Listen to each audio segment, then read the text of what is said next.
So this is Slittigegs, and let's go look at his profile real quick, actually. This is a game that he submitted. And 40-something, aiming to return to OTB. We're going to give him a follow here for the first time in 30 years. Amazing. Doesn't have a U.S., or, I don't know where he's from, but doesn't have an OTB thing. You think even after 30 years, he's still maybe in the system. So he's normalized to 1504. I think he's in the wrong cohort. And the first thing then is, I'm guessing he put himself as 1700, 1800, not realizing that the dojo has its own rating system, which is called normalized here. And the point is simply there's all these different rating systems. We need to have one to rule them all. So anyways, great story that you're coming back to chess. That's really good. And now we're going to go back here and we're going to click on this game. And then we're going to hit game review. And I bet I'll have to do a doobie there. I'm good at this, though. I've been doing this for years. For years, my friends. So here we go. This is, let's call him Sly. Sly against the Falcon. Okay. First thing we'll do, actually, let's go back to Grad Show. And you can see what Sly's biggest problem is, and it's immediately apparent, isn't it? It's immediately apparent. I'm gonna do this just a little bit so you can. I'm not fully there yet, Kraai. Not fully on top of my game, as they say. The window capture, this is all messed up. How did it happen? I don't know. And what are we doing here? I need to make this a little smaller and then make this a little bigger. So I'm doing this because this is the most important thing that Sly needs to realize, okay? And that is he is moving way too fast, And that's a massive problem. Okay, so he's playing 1 hour plus 30, and you can see he's stopped thinking. The first thing he needs to realize is this is a very common problem. And there's a couple things going on when we play this fast. One is usually when we're playing online, we're distracted. So it's very hard to actually focus. Okay. Number two is it's hard to think in general, even if you can, be away from a computer and all this stuff. So the biggest problem we see with players at the lower end is they move too fast. And you, honestly, at 1500, you are quite a strong player, but you're showing a problem here that is typical of the under 1000 crew. We're going to go over, if you continue watching this show after we do this game review, you will see loads of people that have the same issue. Okay? All right, so let's get into the game. We'll go back to the game review template. Again, whatever I say here about the game pales in comparison to the importance of moving slow. It doesn't matter. It doesn't matter about anything about chess improvement until you slow down. So here we go. So far, it's a little odd, but there's nothing wrong with what you've done. And then you play here,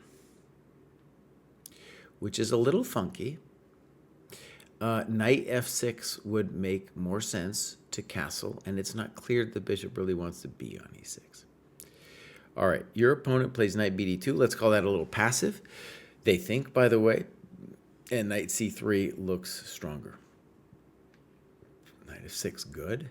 a3, poor move, not developing. Something like bishop e2, rook c1, queen b3, something like that makes more sense. Okay. I would prefer castling. And I definitely wouldn't call that a nothing move. You whether you castle short or long, you are connecting your rook. So it's a developing move.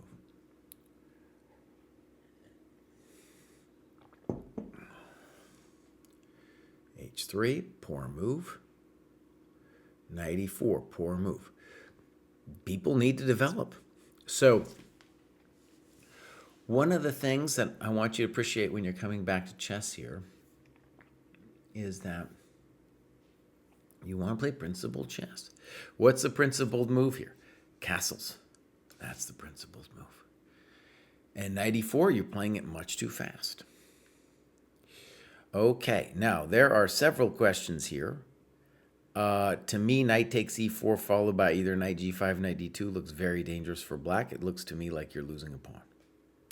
Just to show, this would be something to try to find in your variaciones. If you play if you play f5, he's got d5. If you play bishop f5, he's got g4. Crispy critters. Your opponent thinks for 8 minutes and plays a poor move, c5. The main reason this is a poor move, besides missing the tactical problem, is that he's losing time. So knight e4 costs you time, and he just hands it right back. Finally, good move. Bishop d3. Okay. Bishop f5. I think I'm okay with this. And now queen c2. Now you say black should have taken more time here. Interesting. You should have taken more. There was a lot of positions you needed to take more time. Rook f8 is a very complicated move too. Very complicated move. High blind bandit. We are doing, if you're just joining us, this is a game that's been submitted for review, so not part of the graduate show. We'll begin the graduate show after this is done. So rook f8 is very complicated because it looks like we're sacrificing a pawn. So in addition to rook f8, we have the basic knight d2, as the kids say today, basic. And maybe, I don't know how I feel about it, you could consider the violent e5. I don't know about it though. Might be a little too complicated. So the basic knight d2 is probably what's needed. You do this and do things for a while and plays knight e5. I don't know why he can't take. Yeah, why can't he take? No. Thank you for coconut. Thank you for coconut. All right, so he plays knight e5. This doesn't make any sense to me. Boom, boom. He wants to be a trading machine. Now he is down in time, white is, and he's got some weak coconuts there on c5 and e5. Rook a d8, you're playing much too fast. Remember, the main thing, whatever I say here about your game, the moves, means nothing compared to the fact that you need to slow it down. Okay? All right, so knight d2 again is the safe move to play. Knight f3. I think there you had an intention. You should put it in your notes of if everything traded on e4, you want to give him a check on d2 after this all opens up. Okay. Now you need a plan, and that isn't it. Okay? So, yeah, you don't want to be hoping that he's going to be taking on e4.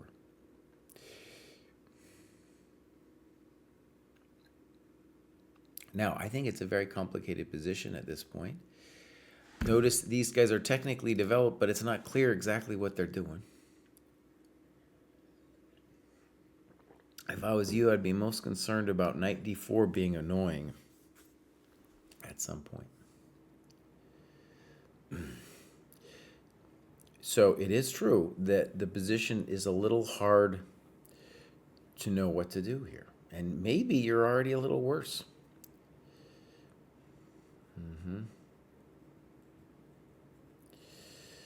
Okay, so f6 would be the most ambitious move for you to play here, to try to open up your rook. That move makes no sense. b4. I don't understand. Either castles or knight d4. Why do you got to play b4? That's no good. He wants to play knight d4. See, that's his golden ticket over there. All right. So notice here that what happened was a6, queen c6. You lost time just dramatically. And I can feel that you didn't know what to do. And by the way, it happens. It happens in the chess game. Yeah. I'm realizing now that your opponent, I think, wrongly fears like bishop h3. I think that's why they're not castling, taking forever to castle here. Okay, so knight d4, queen d7, and they take on f5, which is a very committal decision. Okay. Could they castle? Looks to me like they could. Looks to me like they could. And I would say white must be better now. This knight looking into the position real nice. This pawn kind of unassailable. Yeah, it's looking good. Now, do takes, which I don't, why? Why should you take? Default move should definitely be castles. There might be other fancy things to do.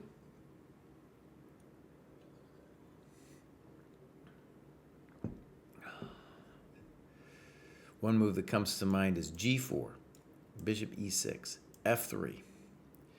And it don't look good. It looks real bad. Knight g5, h4, knight g3, rook g1. I don't know. And it makes sense that white should have something here at this point, right? He's got it all lined up. He wasted a lot of time as well, but he has achieved a nice, let's call it a blockading knight on d4. There's a lot of positional problems where you try to get what's called a square clearance, by doubling your pawns or something. And I don't know if white intended it originally, but he's now achieved it with that nice knight over there, getting the beautiful square. And what does he do? He gets rid of his knight. Oh, buddy, buddy, that was your knight. All right, now you play gf5, and I just want to stress, isn't queen f5 actually possible? Because you're tagging this coconut. If f3, queen e5, hello. So, well, queen f5, in which case that's clearly the better move. One way to conceive of it here is, if nothing else, is you're just winning a tempo. Like, I don't know what he's got, f4 or something? I don't know. If f4, probably f6. And we believe in the black position because you're so much better developed. Yeah. All right, gf5. Dude now makes a very bold move and plays rook g1. Now, in terms of annotation, this is where, well, many questions were to be had here. But this is an example of a position where f3 has to be analyzed. I'm assuming you're okay there, but we still, kind of want to analyze it. Now, rook g1.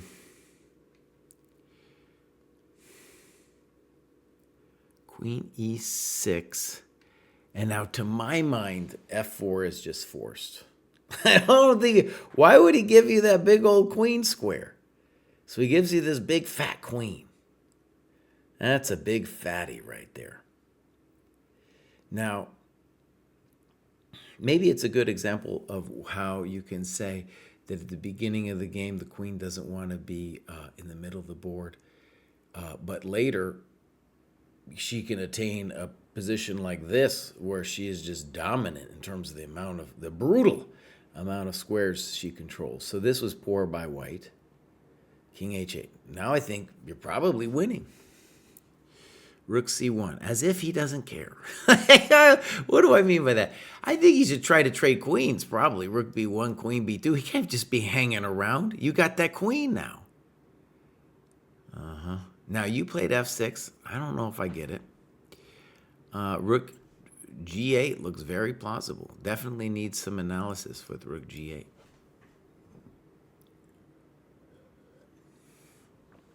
It seems like, when you're playing f6, it's like you're afraid of something, but I don't know what it is. c6. Notice, okay, this will be important for our grad show as well. Maybe c6 is a genius move, maybe. But ultimately, it's like He's not appreciating development, right? He's just like, oh, I can do whatever I want. So pawn takes e6 should be analyzed. Rook g8 should be analyzed. Queen h2 maybe should even be analyzed. King e2.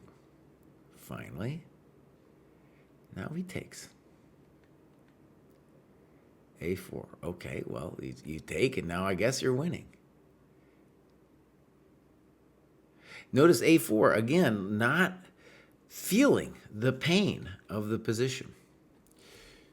So maybe we should consider, at least consider something. I don't know. It's rough beans here for white, but he's got to consider something so he just doesn't hang the pawn. Because it's not just a pawn. You get the wiggle and the jiggle, right? Snip. Now you're winning. That ain't it. Check. King e1. All right, now you play the natural rook d3. And here, look, you have so much time on the clock. Let's ponder it a second. Yeah, you should ponder it a second.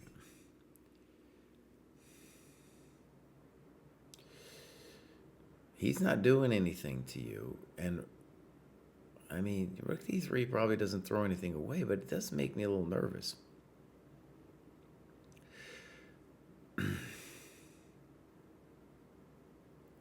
All right. Yeah, with rook d3, it's like, what are you doing? You want to double the rooks? It would be great, but he's not going to let you, right?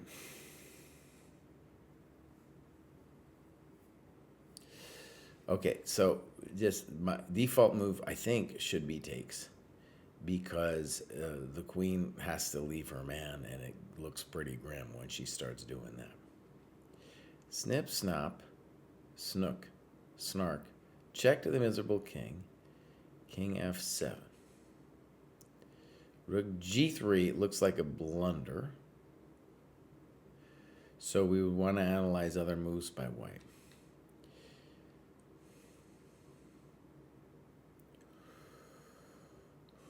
By the way, rook takes e3, good move.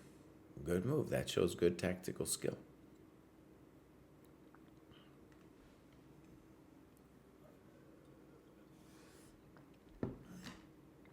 Yeah.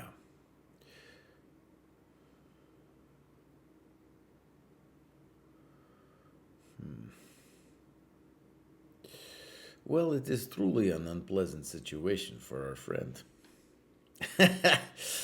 All right, good move.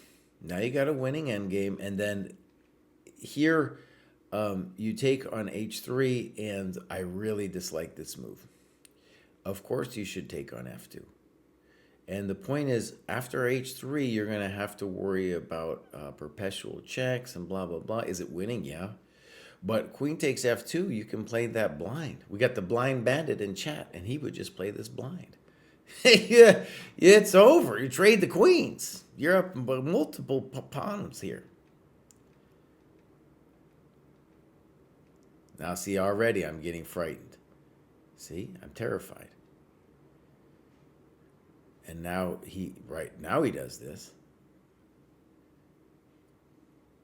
Okay. So I agree with you. And this is a good annotation. You got to run with the king. Good move so that there's no b5 tricks. Very good. Simple chess, and now he just hands it all to you. Good.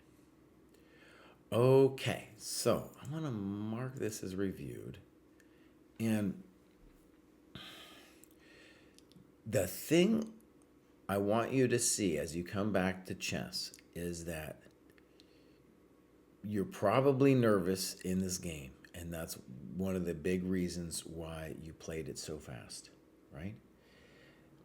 The first thing that you have to do is to slow it down. And one of going over your games is so helpful in so many different ways.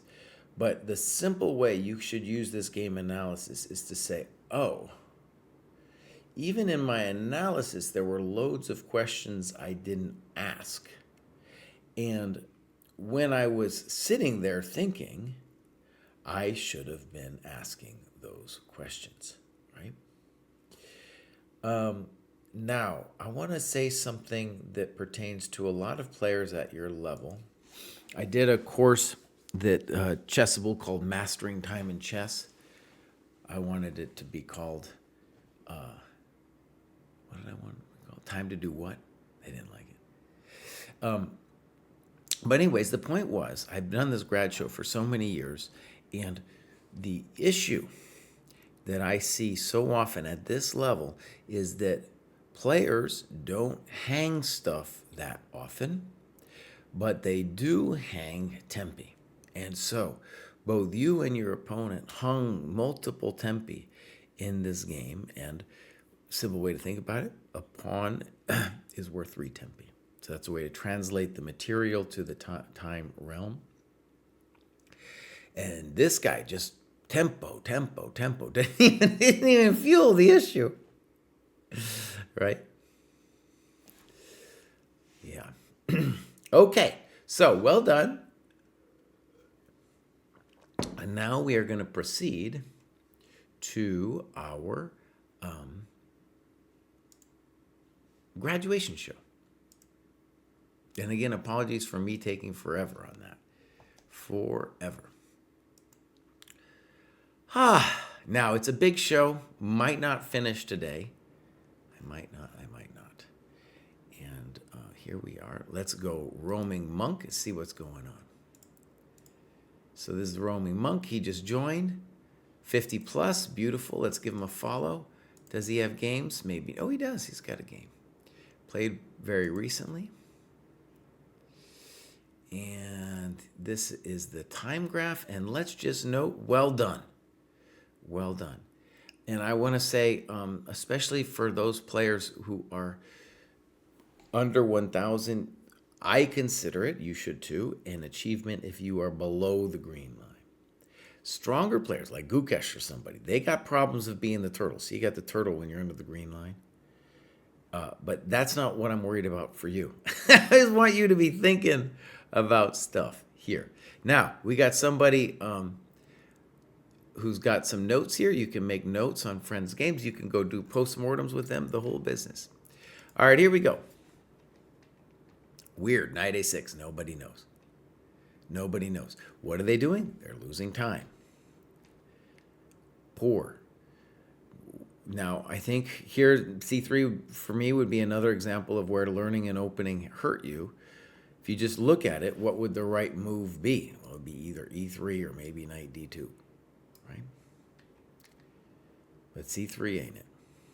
That isn't it either. Okay, fine. Ooh, e3. Look, it's about time. Develop. Put your pawn here. You got to get one pawn move to get the bishop out. All right. Check to the miserable king. Now you're going to give him c6 for free or bishop d7 for free. So probably just bishop d3. Okay. Knight b3. So, the spiel I give every week here, people are so excited to see it. The spiel I give every week is that there are 3 things to master before you cross 1,000. Number 1, not hanging stuff, such as this. Number 2, using your time. These guys did great with the time. And then number 3, development. At this level, development isn't going to decide the game as nearly as often as the game I reviewed earlier with the 1500, right? But it will still be something that you can learn to do. Of the 3 things, it's the easiest to learn to do. You just need to get some religion on it. All right, here we go. c4.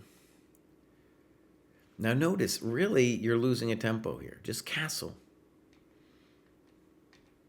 Okay. Loss of time. I need you to play knight d2. Loss of time. Loss of time. Loss of time. Poor move. Now notice what happened. He developed your rook. He gave you time. You said snip.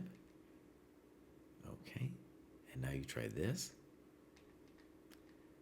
Queen h4 looks even more violent. Good. e4, that's, I don't know, frustration? Frustration, something like that. There we go. That's a good move. Good move. Good move. Good move. Now you got a little bit of something, something. So back, before we should, and you talk about e3 being a lucky break. Yeah, put a question mark next to that thing. Oh, and that wasn't it. There we go, buddy. Welcome to the dojo. Welcome to the dojo. Goodbye. Yep. Okay.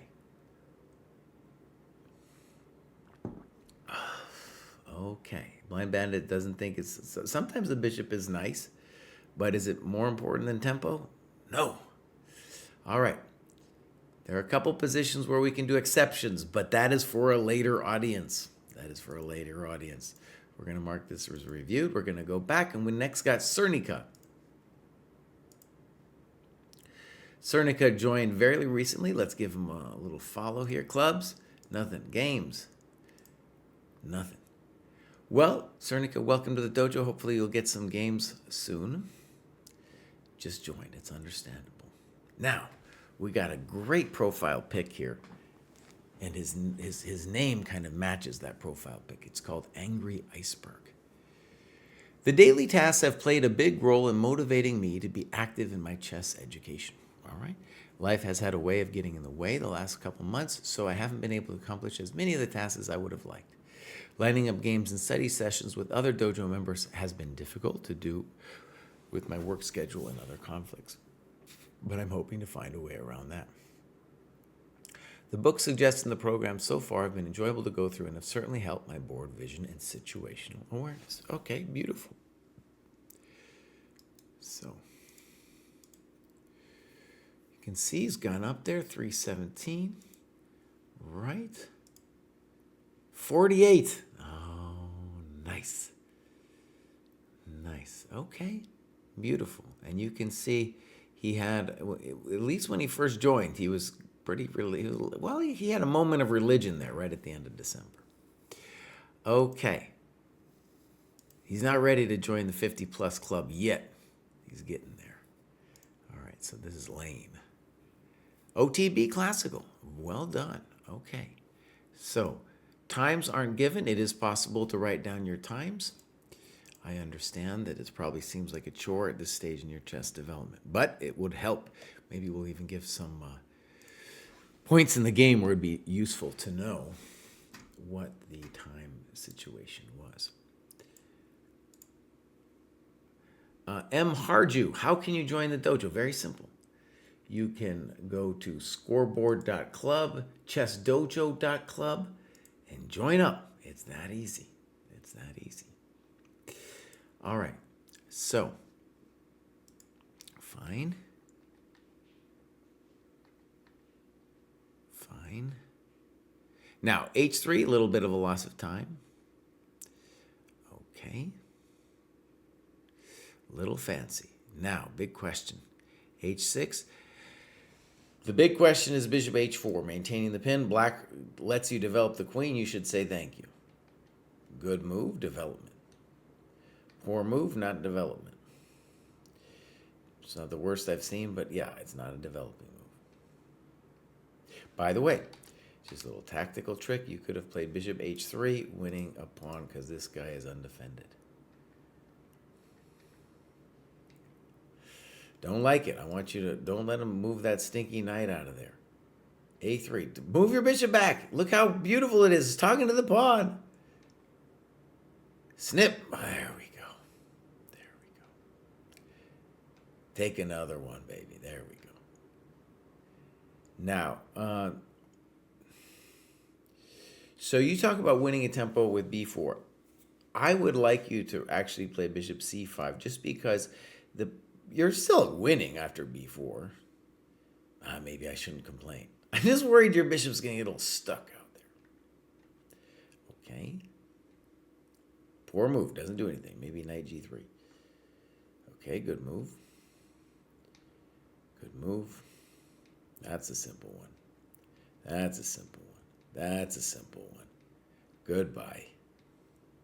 I don't understand rook fe8. Why wouldn't you just take this thing? Take the coconut.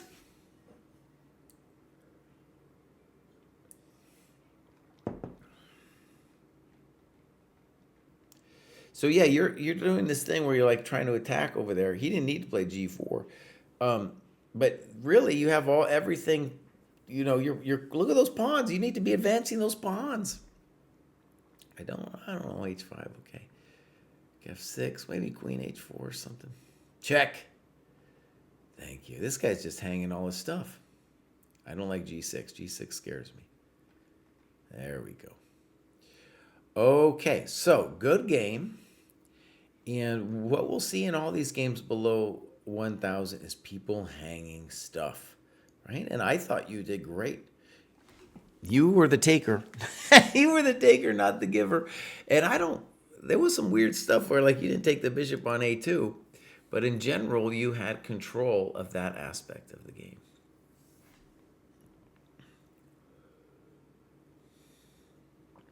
Okay, so well done. That was the angry iceberg. I need to get that photo for myself. All right, now we got Blaze. Blaze doesn't say much. Let's go see what's going on. Looks like they joined fairly recently. We got some clubs, nothing. Games, ba-bam, nothing. Ratings. Now, actually, Blaze, you are in the wrong cohort, my friend. You were in the wrong cohort. You don't belong here. You belong up there with the big boys. So, Blaze, fix that. Next up, we have Scuba Man. All right, Scuba Man, you are in the right cohort, 703. Well done. He did some work, got it just enough points to get above. That's nice. He's in the Louisiana Dojo. That's pretty funny. And we got a game here for Scuba Man. All right. Now, you can see, oh, we don't have a game. We don't have a game. Definitely, if we're going to look at a game, you need to review it. I will say, though, I think your time usage, fantastic. Fantastic. Oh, you can definitely wear Chess Dojo at the Prague Chess Festival, bud. Definitely. That is definitely something you can do. All right. So, I believe that was Scuba Man, and now we're on to Discovered Stalemate. So, joined end of last year. Great. He's 694. He hasn't quite made it. I guess he called it close enough. All right. And his Lee chess is totally different. I don't know what's going on there. All right. So clubs. He's in the Belgian dojo. Okay. Look at that. We got 26 players in the Belgian dojo. Belgium is one of the few European places I never played chess in. Okay, here we go. Discovered Stalemate. So this is Discovered Stalemate. This is our beautiful time graph. And we want to say good usage of time. Great usage of time. One of the things to understand is at this level, you're going to play a lot of players who just, they're not thinking at all. All right, let's get into it.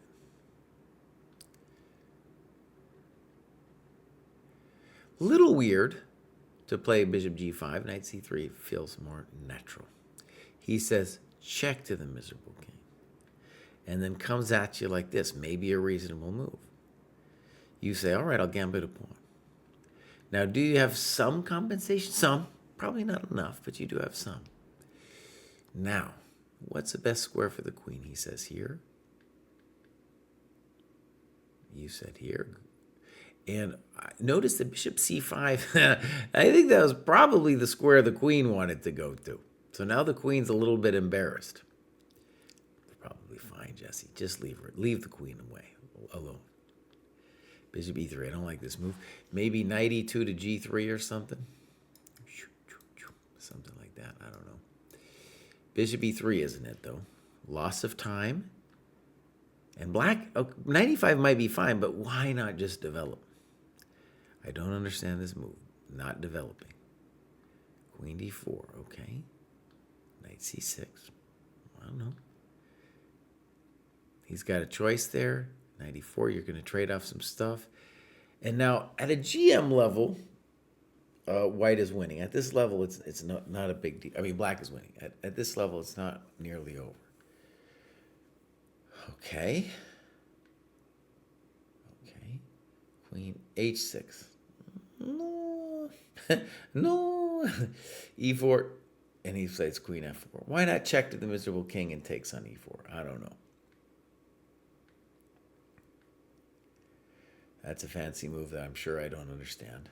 Reasonable. Good. At least we're asking some questions. And now c4. Good move. Trying to open it up. Trying to get something. a6. What is that? Clean loss of time. Nobody knows. And what is he doing? He's playing it in 5 seconds. Black's fine. But it ain't a6.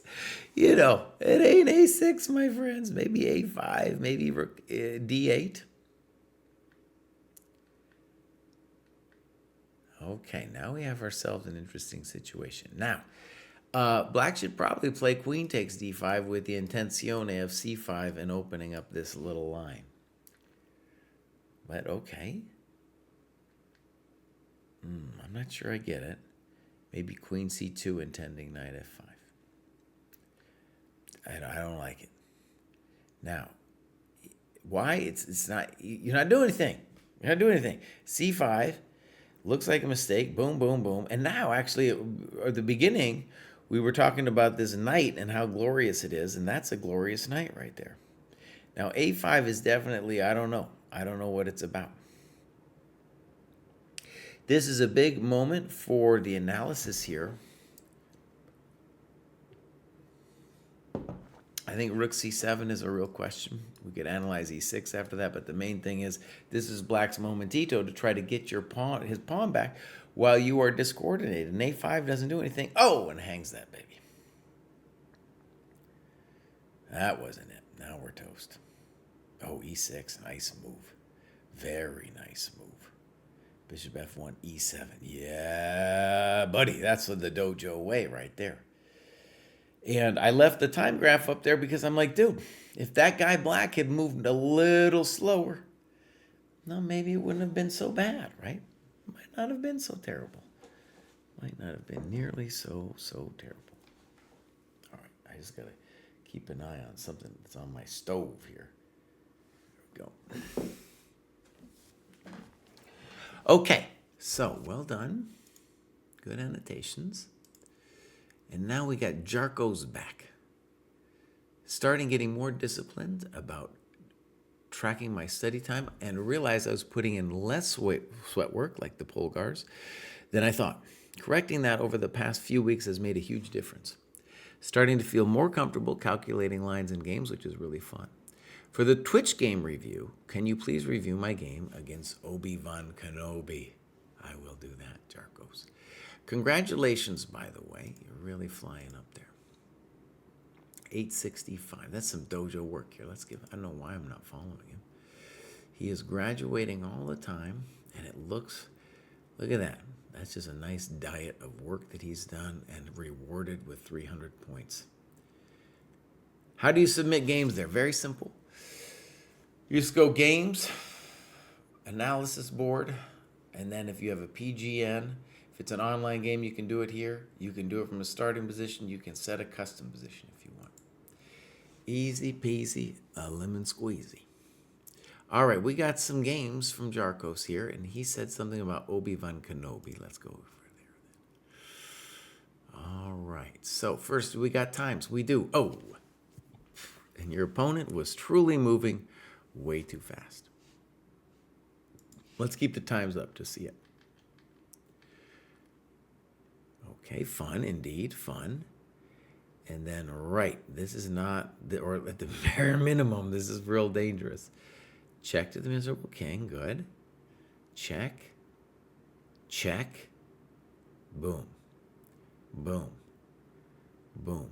Okay.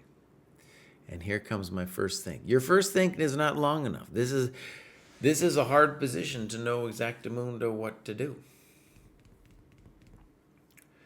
All right. Now, in general, we just do not want to trade queens in this position.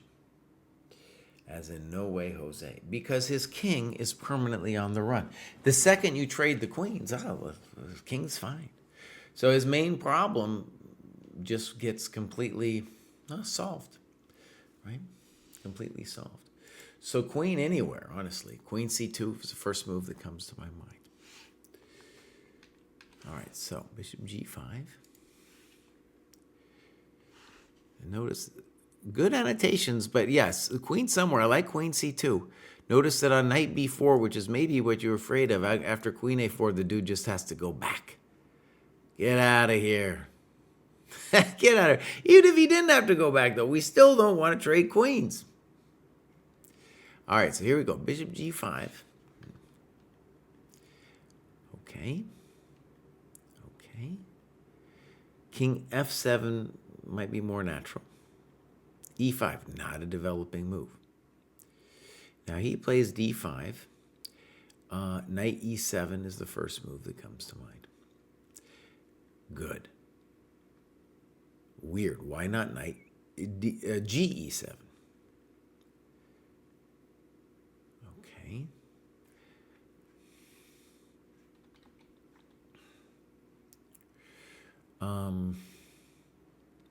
Now you could consider other things. Knight e4 here is interesting as an example. I don't know. I don't like this.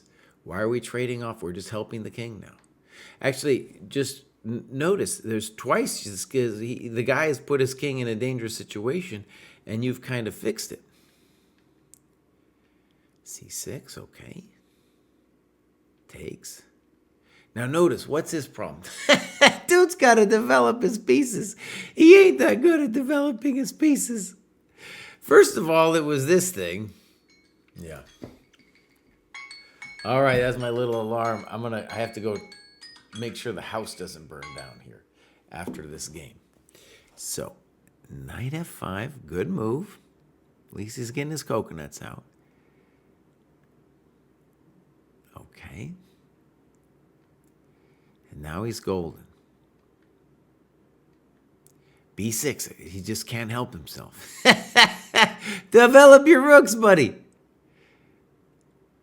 Knight g7. You talk about rook hg8. I assume king f1 or king h1. This is proper punishment, by the way, for him not developing his coconuts. g4, good move. Now the knight, the fianchetto knight there is horrendo. Check. Oh, he took it. That wasn't good. That wasn't good. Check. Very nice finish. Okay, well done. Now, I'm going to play a rap that my friend David made, and then we're going to come back here. And when we come back, we're going to do Dr. Pop, the famous Dr. Pop. Wait, I think he graduated last week, too. Dude, we got to take a look at what's going on here. Yeah, he's just graduating all the time now at 8:04. Dr. Pop is playing some truly great chess, by the way. He's in this game, the Morphe Game and Review group. Has been for a while, and now his chess is really accelerating. I went over a different game he played last week, and then we covered it in the show. It's the group session as well. So very impressive, and honestly, I think 8:04, that's just the start. That guy isn't plateauing anytime soon. Okay, I'll be right back. I gotta do something on the stove. Beautiful times. Now, as I said, Dr. Pop is an old dude like myself. He's making some progress. What kind of clubs is he in, actually? Late to Chess podcast and stuff. Am I in that one? I want to join that one. I'm going to join that. Join club. There we go. I'm in the club now, too. Late to Chess podcast. You guys can check that one out. Now, this one, I feel like Never Too Late and 50 Plus need to be the same club. Come on now. Come on. All right. He is doing really well. Games. My games. And we just actually went over that game. I think we went over this one. Then we got this G hit game. Dr. Pop's just slaying people too. Did I do this one? No,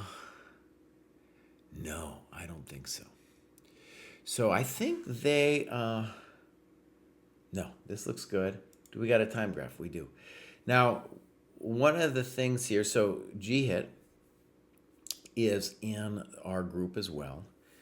And, we've been working with them for a while, and everybody's got some kind of issue.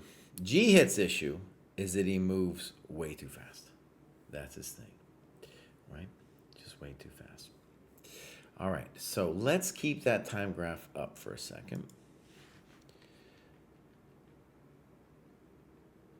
So far, so good. Just good development. E5 would have been an interesting move there for white. E5 still an interesting move. Okay, but look, he's just developing like a madman.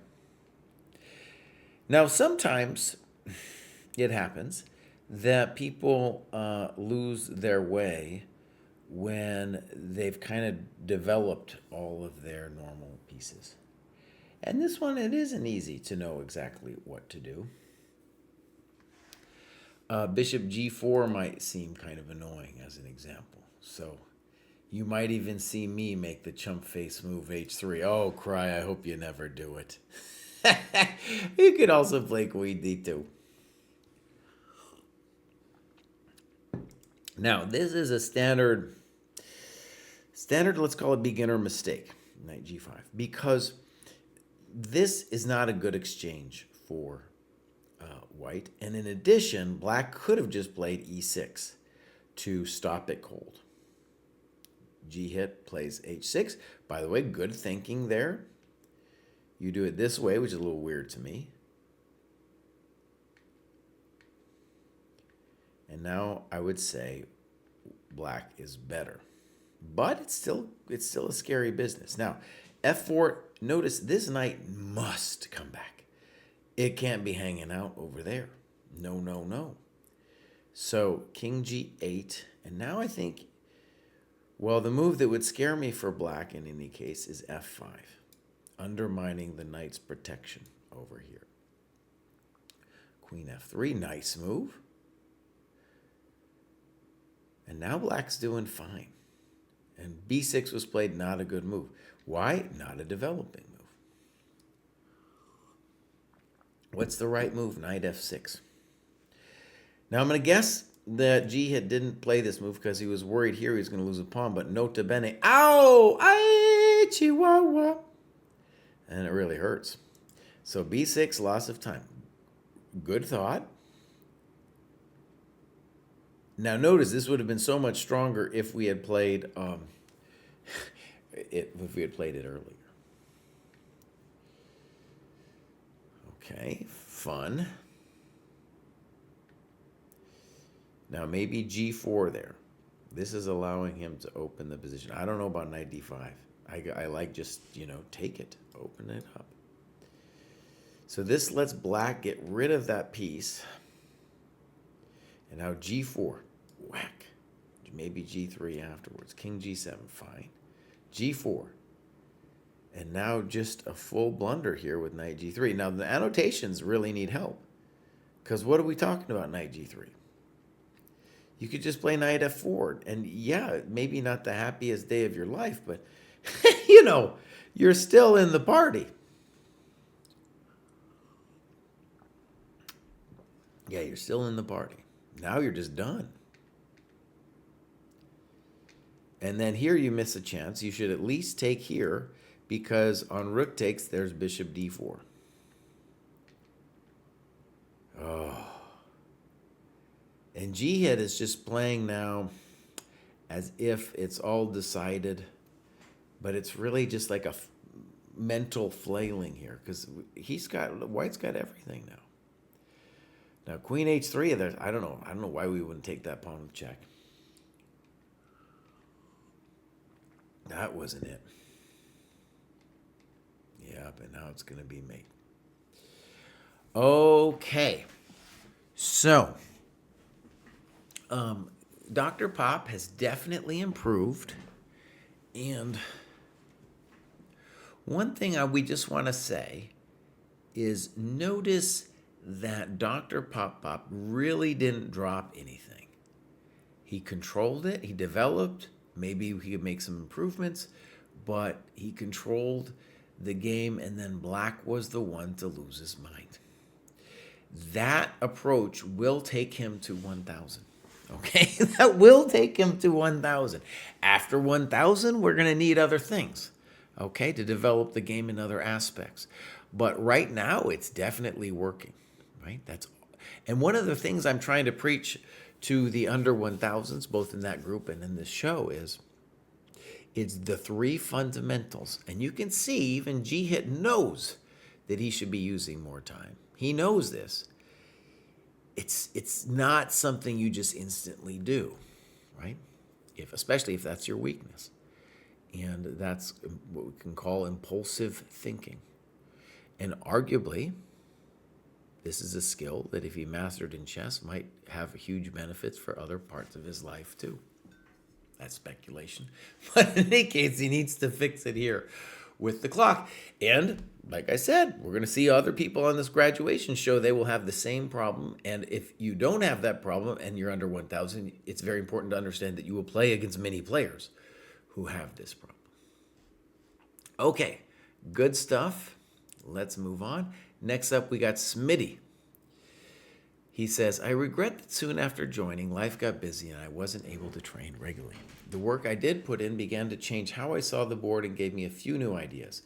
Looking to get back to work now. All right, beautiful.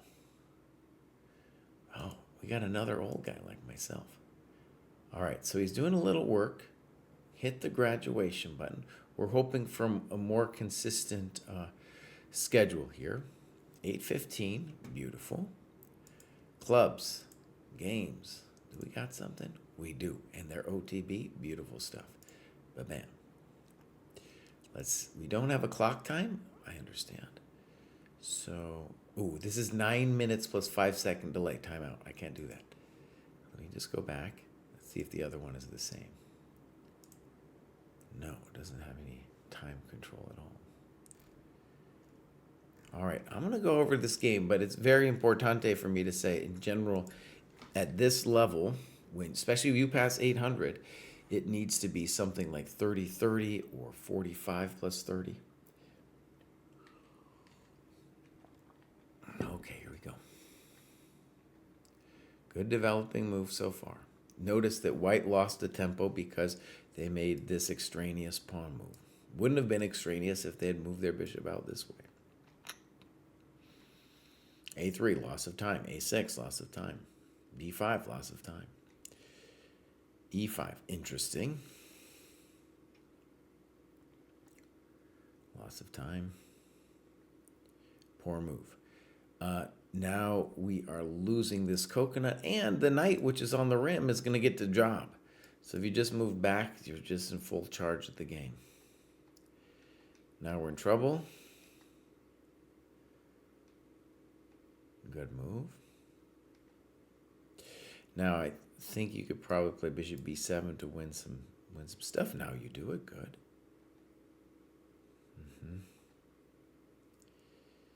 Now that looks like a blunder. So boom, boom, boom. Oh, what happened? What do you mean queen d5? What do you mean queen d5? Where would I take this thing? Oh no.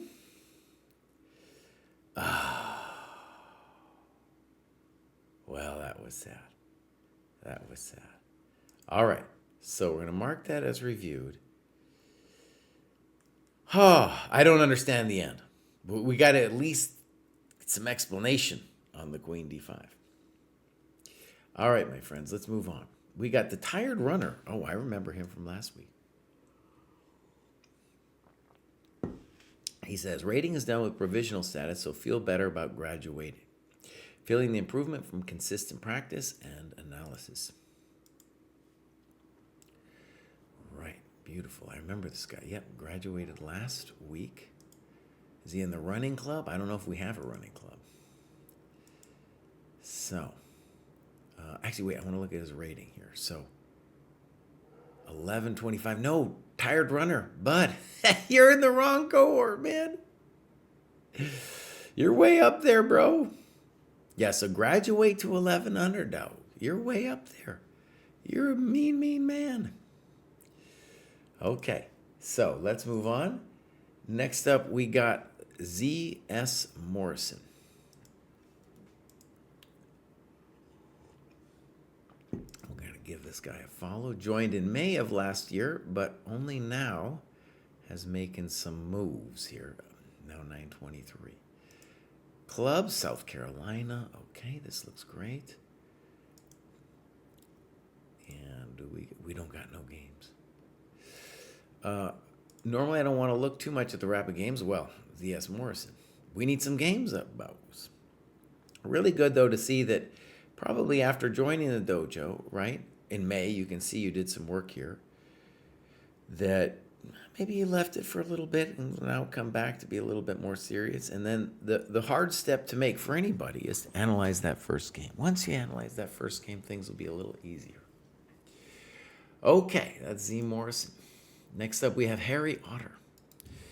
Harry Otter, let's just see what's going on. Looks like they just joined us. Clubs, nothing. Games, probably nothing. When they just join, they often don't have much. So, you are in the right cohort, though. Welcome to the dojo. Hopefully, we'll see you with some games soon. Now we got Arsene. As others have said, Logical Chess, Move by Move, has been a really great book with well-explained ideas.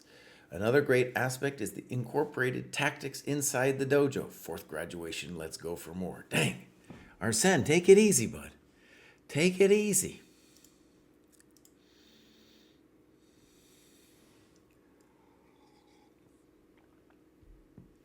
Okay, so he's at 1,031, and he has been busy, my friends. You look at this. He is working, man. Dude, he did 31 hours last week, 23 hours the week before. He is crushing. The man is really bringing it, and it's showing up in his rating.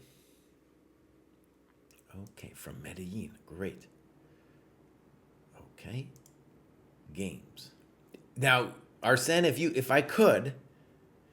could create a Columbia, there, what it is. I was about to tell him to create a club, but you see there, one member. Now, who is it? It's Arsene, of course. Great. That's what we're talking about, bud. That's what we're talking about. All right, games. My games. Here we go. So,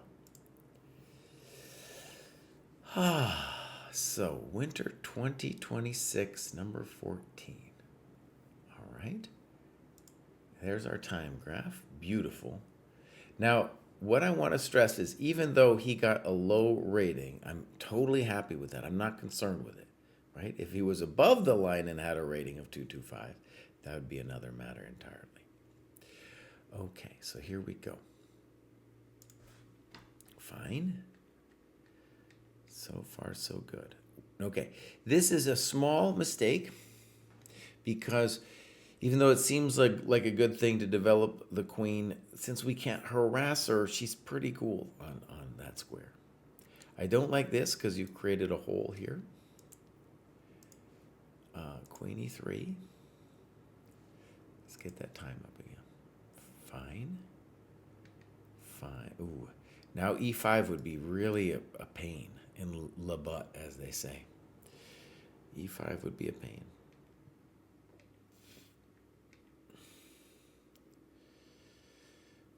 All right, so here we go. d5. And now your opponent makes life unnecessarily hard with bishop h6.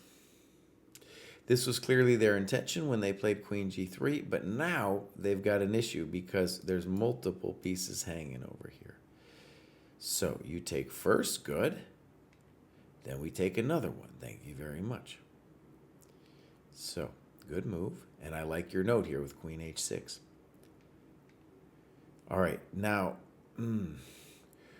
queen. All right, first of all, it's a little bit of a scary moment for us. We've got to be we gotta be safe. Now you think for 6 minutes, which is great, and play bishop d7. I'm just thinking about what I feel is the correctamundo way to play this position.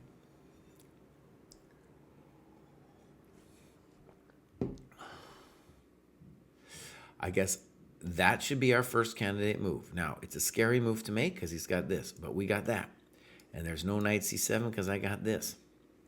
And notice the queen is a beautiful defender here. She's not. No, I'm not. I don't want to give you my pawn.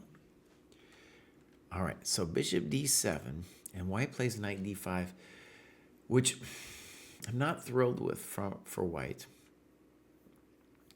because the whole reason bishop d7 makes me nervous is that pin. Queen h6, for example, makes a lot of sense. Rook e8. And now you go queen c8. Now it's making me nervous. I'm getting nervous.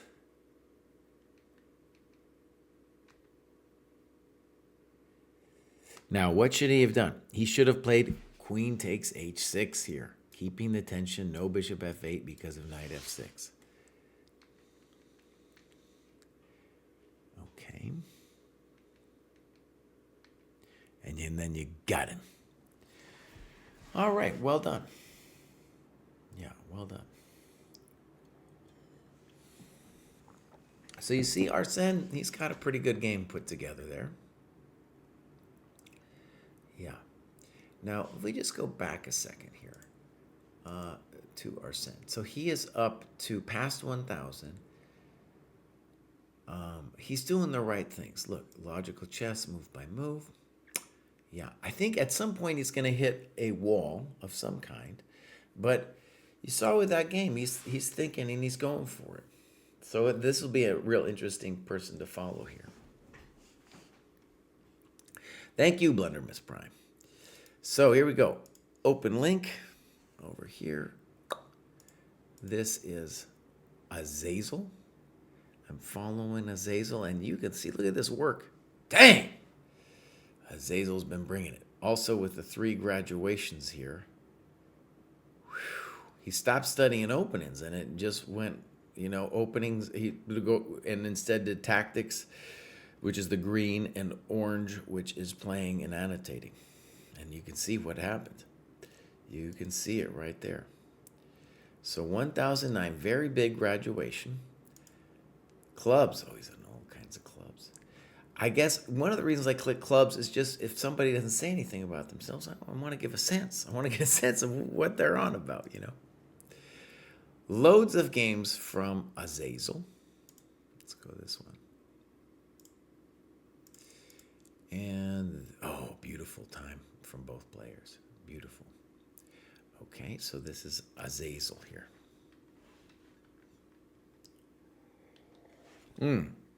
Let's hit the famous game review button so we can get a sense of his annotations. Okay. Okay. Okay. Right, now we get this Benoni structure. H6, you know I don't like it. What's the right move? It's got to be knight c6. Bishop b2. I'm not sure about bishop b2. I think all of your other candidate moves are better, and rook e1 is also a good move. But here it's not clear the bishop belongs there, because if the pawn sits on you, if you can't crack that pawn, which I don't see how you're going to do, then the bishop doesn't belong there. So you don't like a3, maybe knight a3. I don't know about rook e8. That doesn't feel right. Okay, good move. We could have done that earlier too. Now rook b5. Ooh. Now you talked about rook e1. I think rook b5 is a very strong move. You say black is a little bit better, maybe. Okay.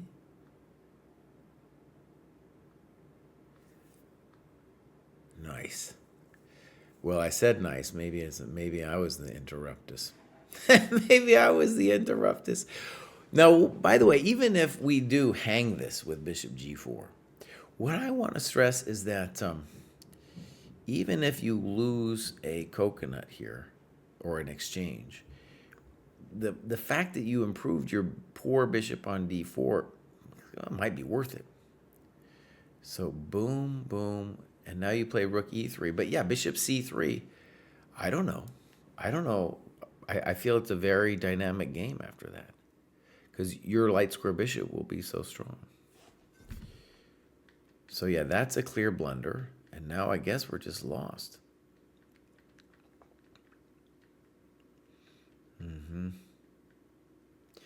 That looks like Hope Chess, and then you don't have any more annotations. Okay, so it's a rough life. It's a rough life. So really, this whole thing with blundering with rook e3 was the decisive mistake. And I don't know why you say clear advantage to black. It's lost. You lose a piece, right? Whereas here, I don't know. I would have to think about it to decide who is better and why. Because that light square bishop is a dowg. He can later go to bishop d5.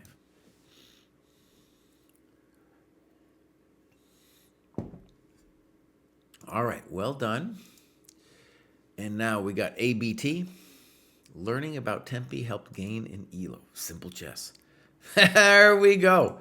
That's what we needed to see. There we go. This is ABT. Tell us something about yourself, ABT. Just join. Great. Clubs. Nothing. Games. Do we got something? We got one.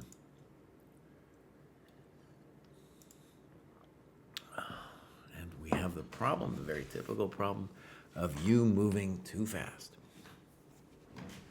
Right. So I'll leave the time up now so we can see. Okay. Bishop g4. Not the best, but it is a developing move. Knight e2. Queen e2 would be the most ambitious for him, followed by knight f3. Okay. Okay, maybe e6 as well. h5. Oh, I don't like that. Yeah, you're in a little bit of a jam here. So a6 would be more thematic. So he really walks in. He really walks into this move here, knight g4, completely validating your the h5 move. He blows it, and now you're getting him. Okay, I want to stress this is an important one to realize. This is a mistake. Why? Because the rook is pinned. It's not going anywhere.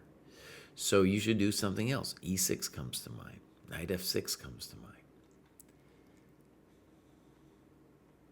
It's an example of loss of tempo, basically, because he has to beg you for that time. Okay. I don't like that.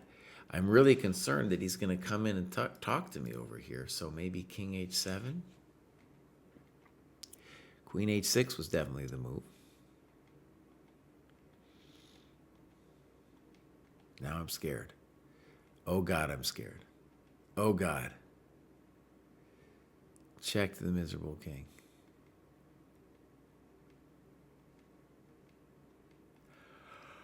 There's a lot of things I don't understand about what he's doing.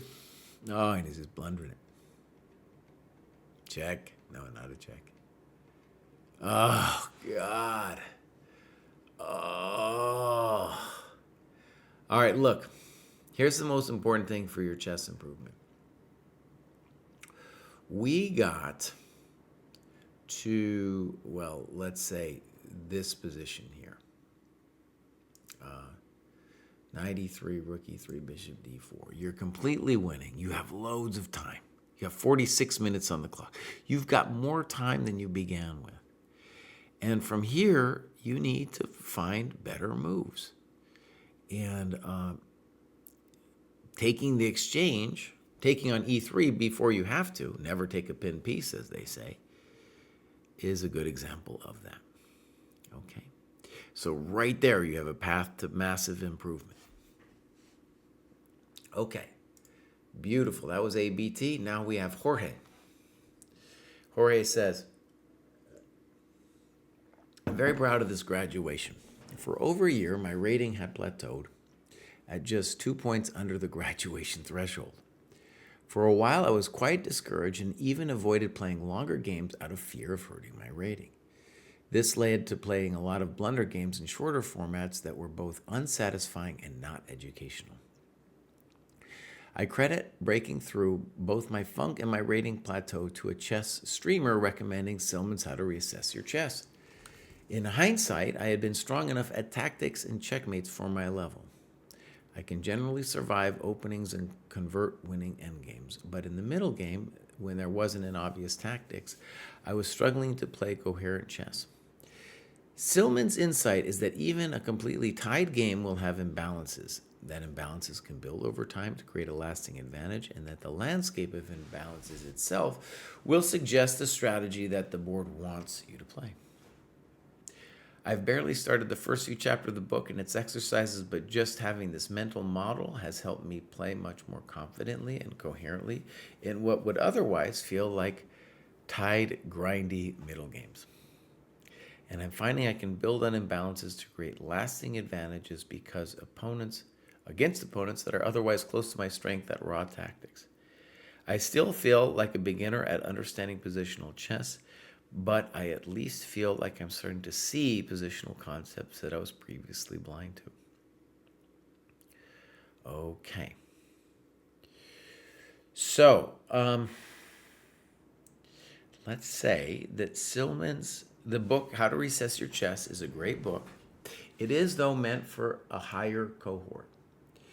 And so the issue, right, it's not a terrible thing of you reading this book, is that there's other fundamental things that you haven't done yet, which is at least the reason we don't recommend the book for this level. So, for example, one thing I feel pretty confident in saying is that the three things of the under 1,000, there's still going to be, you're lacking in one of the three of those. Okay?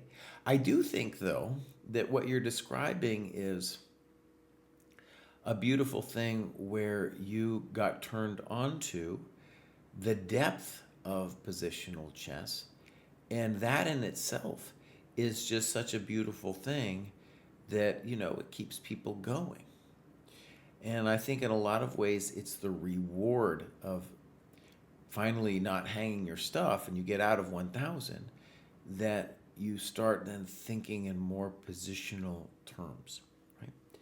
And, I think those positional concepts aren't going to be the things that win you the games at this level, because most of your opponents are still going to be blundering things, right? But it's a beautiful platform for you to grow and also just to appreciate the game. It's not, forget about getting your rating up, just appreciating the game. It'll give you the basis for doing that, which it sounds like you've done and enjoying it. So that's a beautiful thing. We got a dude named Rao4198 yelling at me on YouTube. Hello! Hello to you too, sir. Okay, so I've entered relaxation posture. I'm going to go check out Jorge here. All right, so he joined in 24, hasn't really been marking his stuff, got to 1004. He's in the SF Bay Area, great. Home of the dojo in a lot of ways. And we have a game from a long time ago. Oh, actually, excuse me. No, it's not a long time ago. We got a game. So let's look at this situation. So first of all, we want to say he used his time pretty well here in this game. And let's go game review. Boom. Good. Fine. A little weird, but okay, from black. Okay.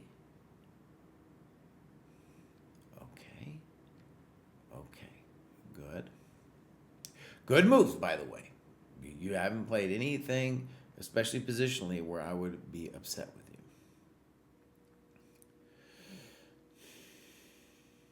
Okay, now interesting posizione for us. You played A3. I like A3 makes me a little nervous. He should play probably bishop E7. In any case, he plays the natural move, but now you play this one. Good move. Opening your bad bishop, talking to his good bishop with knight B5. Knight E4, probably not the best. You snip, good. And now knight D2. I like that you did not take immediately on D6 because there's no rush. That wasn't it. So that's an superficial move. You said that was a terrible move. We should mark that with a question mark. And now you've got your big fat rook there on C7. Now you're winning. Beautiful. And now, so Queen H4 was, like, this is what I mean. Queen H4 was the move that gave you the game. It wasn't a positional thing, right? Again, I'm not against you studying the positional stuff. I'm just pointing it out. All right, now we get an undeveloping move. It's looking like rook C8 would be best. Bishop F3, fine. Good. Superficial. Thank you very much. Ooh, that's gonna hurt. Maybe knight E4 would be an interesting move to consider there. Knight C4.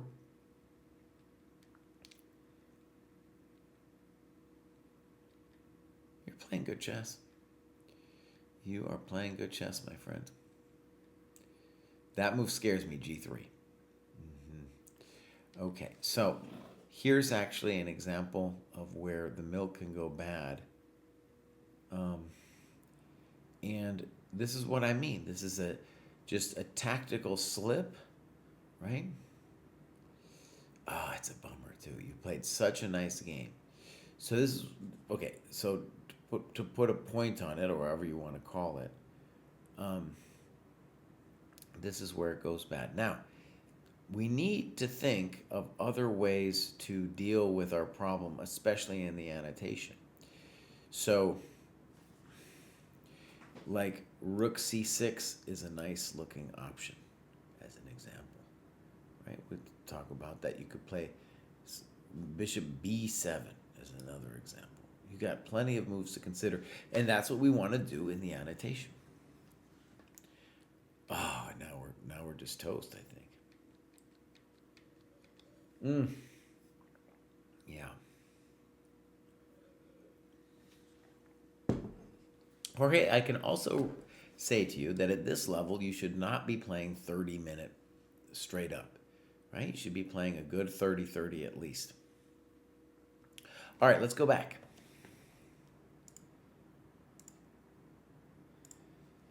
Okay, we got the spider coming up. I might not finish today, by the way. I don't know. I don't know if I'll finish today. The spider has joined in 24, but you can see it's just in the last bit of time that Spider is really committed to it. And he's gotten all the way up into 1167. That's a beautiful thing. Okay. And his FIDE is pretty good, too. Okay, here we go with the spider. We got some games. Beautiful. Good is a quick game, but good usage of time. All right, let's go game review. So, okay. They love this. They love this too. Good move. I like that one. G5. If nothing else, you got points for whacking him.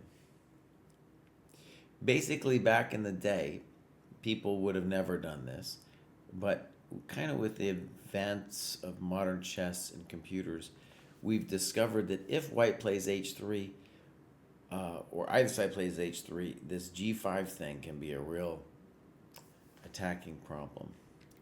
And notice he's terrified of it too. And then does this thing, and you play a great move. Look at this. All right, now, I believe in this move. It's probably still pretty complicated. Bishop e3. And now you play bishop d4. Now, you give it a question mark, but what's very important to say here is that you need to, if you don't like bishop d4, tell us what you'd rather do, right? It's not an easy one. Personally, the move that strikes me here is knight d4. Let's just say they take and move their rook. This is just an example. Then maybe we do this, trying to undermine the protection of this guy. There's more to say to it than that. I'm just making a suggestion. All right, rook b1. Well, there you go. You got this idea. All right. So, and you mentioned b5 exclam. And that's, he says, move not found during the game.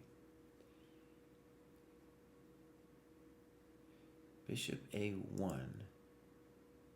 It's still very hot, isn't it? It's still very hot.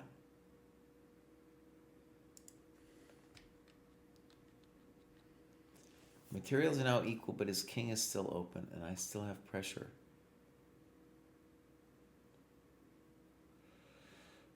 Whew. And then, so this is some computer analysis. It's hot. It's very hard for me to judge.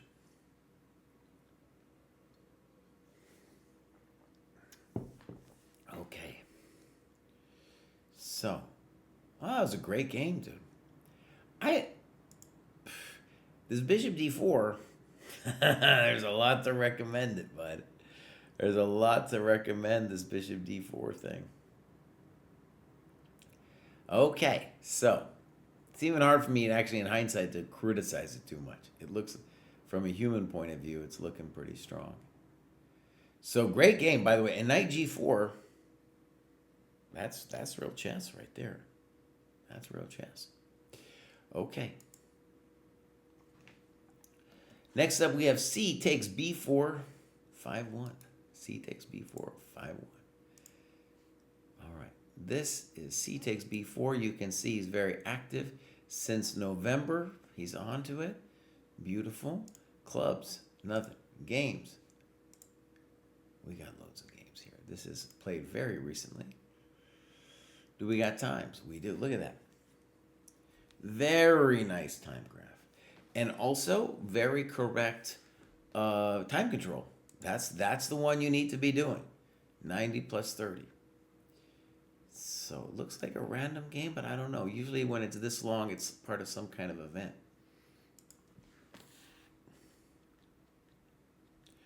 Good chess. Good chess. Good.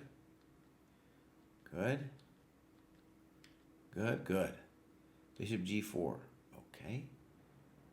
I definitely think h3 is correct. And now the problem or the issue with knight with a4 would be knight bd7. Now you do it. So now it's fine. Move the queen to g3. Bishop f4. I like that less. So the problem is black has less space and needs to trade. So we should say no trade for you, my friend. No trade for you. And now you give him that beautiful dark square bishop. All right. So now the whole issue with knight a6 from the beginning is that perhaps he's a tourist.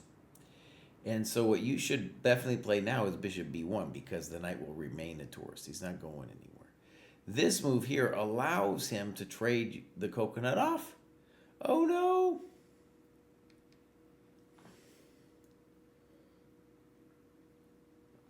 Good move.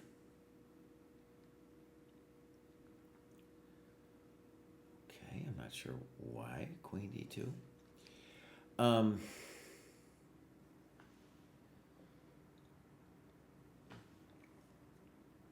Maybe something like rook b3 intending knight b1, and then your rook is free. So, e7, good move on your opponent's part. Bishop f3. Bishop e5, terrible move. What should he do? He should double the rooks. He should, uh-oh. Oh no, we missed that, huh? Oh.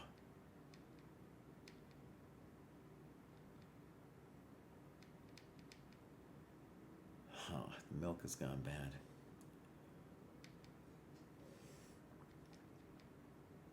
Oh, he got you now, huh? Yeah, all right. The rest of the game is unannotated. He was disgusted with himself. All right. So, some good lessons, first in positional play and then holding a bad position together. Okay. Great time control. This is the kind of thing you want to be doing. All right. If we go back to c takes b4 just for a second. You're doing the work c takes b4, and we can feel, even in that game, that the quality of play is now improving, now that we're up here at this 1200 to 1300. Yeah, great. Your whole progress is looking great, too. All right, well done.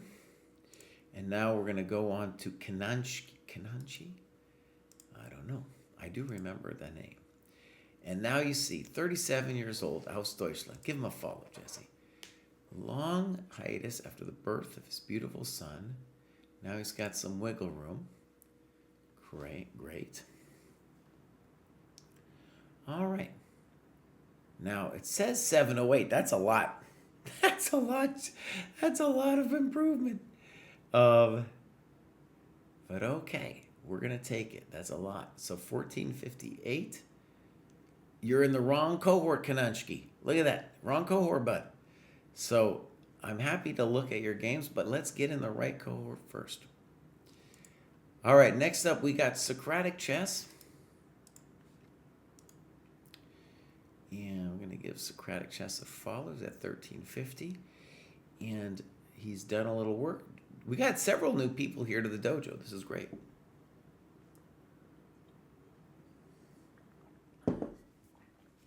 This is all good stuff.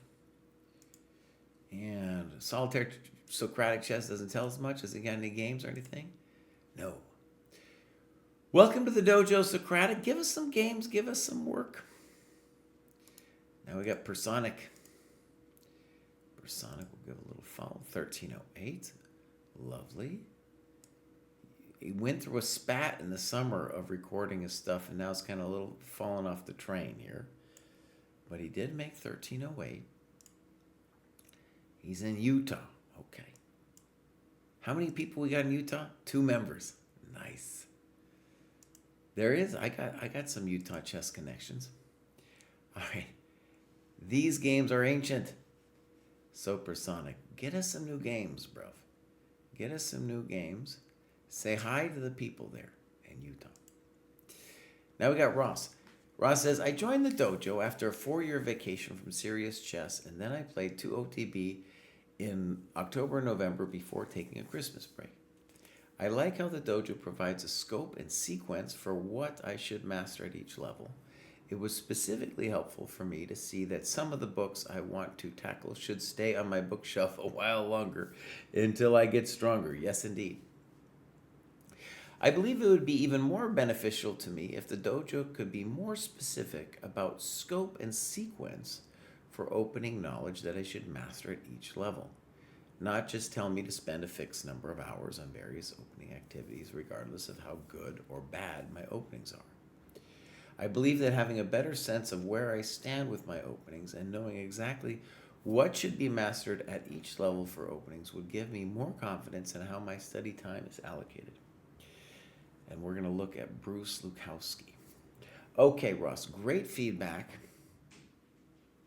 And I think, we have so many projects at the dojo. By the way, if you're a coder, we need your help, man.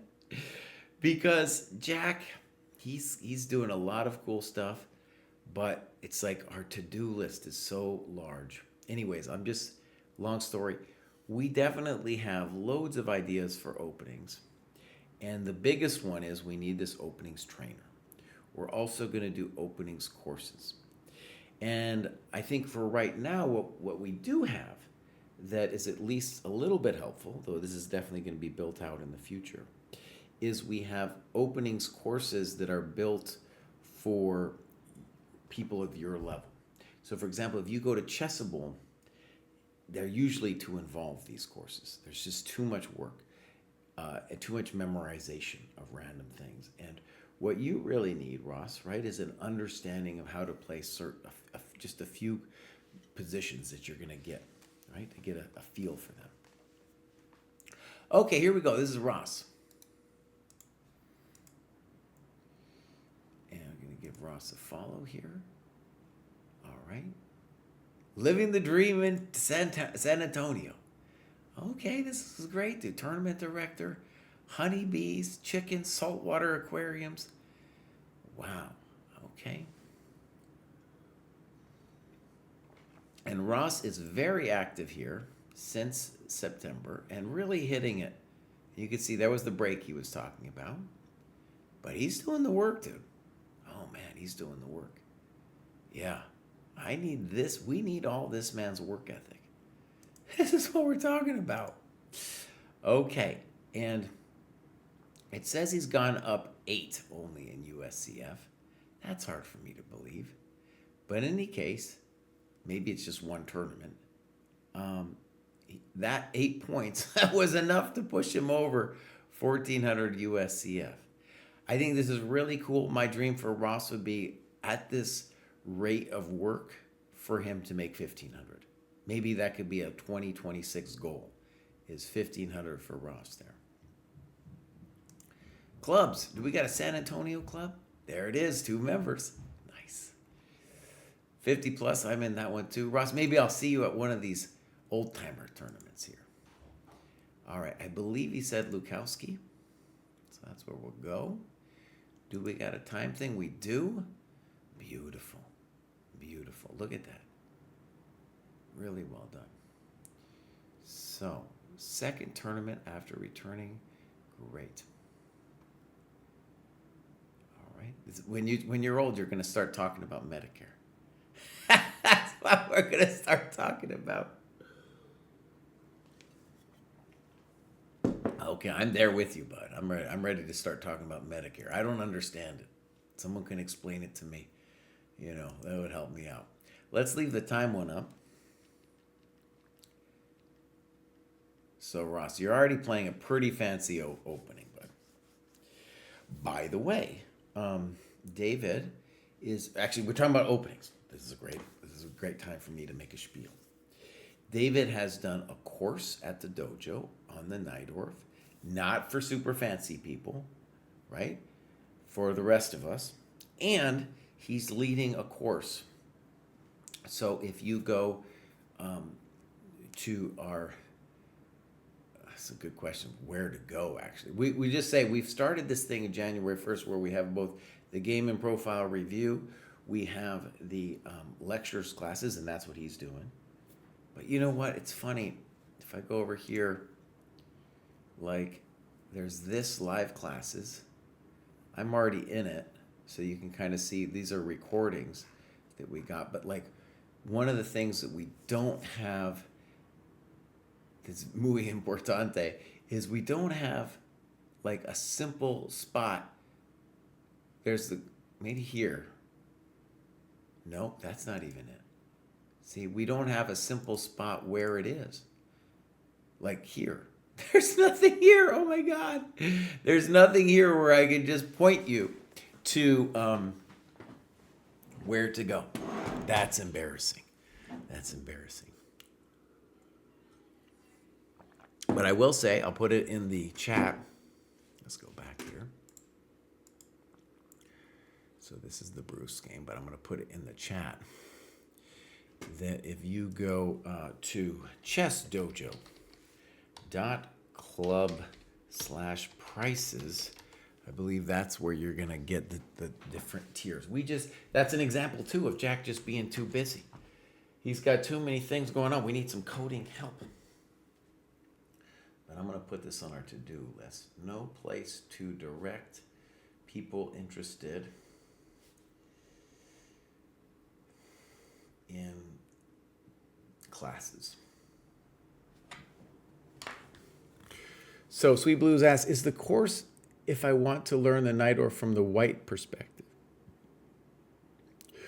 Yeah, you could do it from the white perspective, though really it's going to be a dive into a lot of the key positions, right? So maybe more appropriate for the black player, but definitely the Najdorf is such a beautiful and rich opening. And one of the things actually that would be interesting and to talk about in terms of this game is that generally you will hear players say, oh, you shouldn't play the Najdorf, it's too complicated. And it is true that you can really lose yourself in a lot of stuff. But if you understand some basic ideas, you're going to be okay. In fact, and that's where you can truly become dangerous, if you just understand some positions. Okay, here we go. Boom. Boom. All right. This is still his prep. There's many different things black can play in this position. Bishop e3. Knight c5. Okay. f3. Maybe mildly passive. It would be far more ambitious to gambit the pawn. Okay. Okay. Poor move. Now notice, what is the main problem? Well, it's about time. Now, one of the things that's interesting, that's I think hard for beginning players on both sides to appreciate, is they see this bishop and they're like, oh, it's going to kill me. And they also think that bishops are better than knights, which they sometimes are. But in this position, black doesn't need to take the bishop anytime soon, probably shouldn't.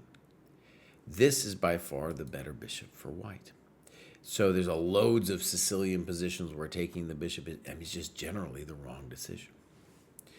Okay. Tapioca King, thank you very much. We'll switch to the game review. Great. I sometimes leave the time graph thing up, but this game, I think it's good to put it like here. So, bishop c4, mistake. What are the failures at this level going to be? They're going to be about time. So this not only gives you, lose the tempo for white, but gives you another one, because that's the move you want to play. And now you don't like bishop b7, but I have a hard time, disagreeing too strongly. You're right, though. b4 has got to be a good move. Send the knight somewhere else. And g4. And you like b4, and I guess, though, what we got to say is after b4, he's going to have a problem on the c file. And it's going to be real.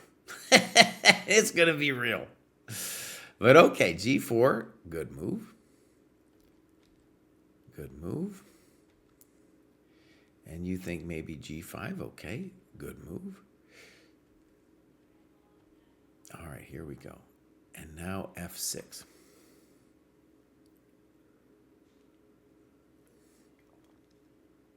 Now, I don't know if this game, this is a San Antonio turkey shoot, brilliant.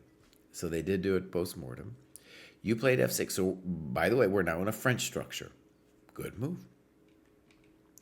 That doesn't look right. Okay, so I was thinking maybe they would take on f6. And now you said check to the miserable king. You said snip and queen e7. You talk about queen d7. And I want to know about knight e4. That's the move I would be interested in. Looks to me like you're winning. And these are great annotations, by the way. Yeah, I love this. Bishop, rook f3, knight f3. d4, excellent. And one of the ways to find this move is just say to yourself in the last couple moves, like, oh, if I could ever get him out, if I could ever get the beast out, right? Because now you're in a French structure. A lot of times when you play the Sicilian, one of the nice things about the Sicilian is you're going to end up with different structures, which hopefully you can learn something from, right? And then it's like, oh, free that thing. Free him. Yeah. Okay, so here we go. Queen g2. Bishop g5. Okay, I don't mind that move. I'm not sure I understand rook e1.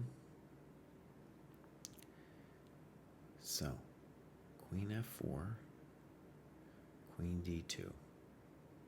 And now you're going to let him exchange queens. So, what we want to say is that in this position, there's no way, no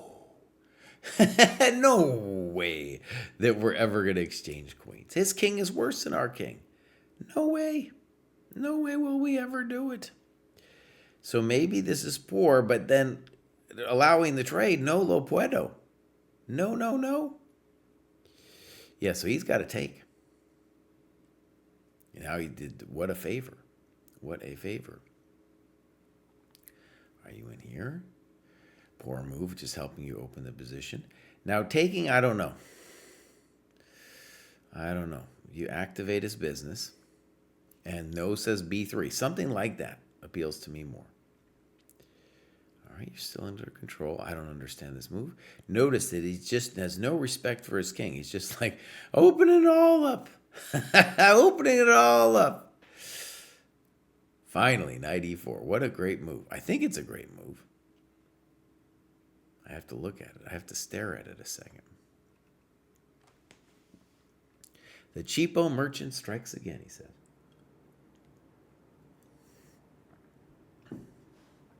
Well, if it isn't bishop e4, he's really got some problems, though. Boom. Look at their move, buddy. Oh, you're a genius. Dude, that's the real deal, Ross. Hey, Ross. That was the real deal, man.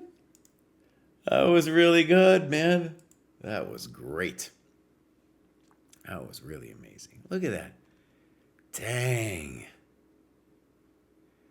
Oh, that was beautiful stuff, Ross. You also, like, this guy needed to take more time. So let's go back to the other view. Say, look, you needed to take more time, buddy. That was some complicated stuff.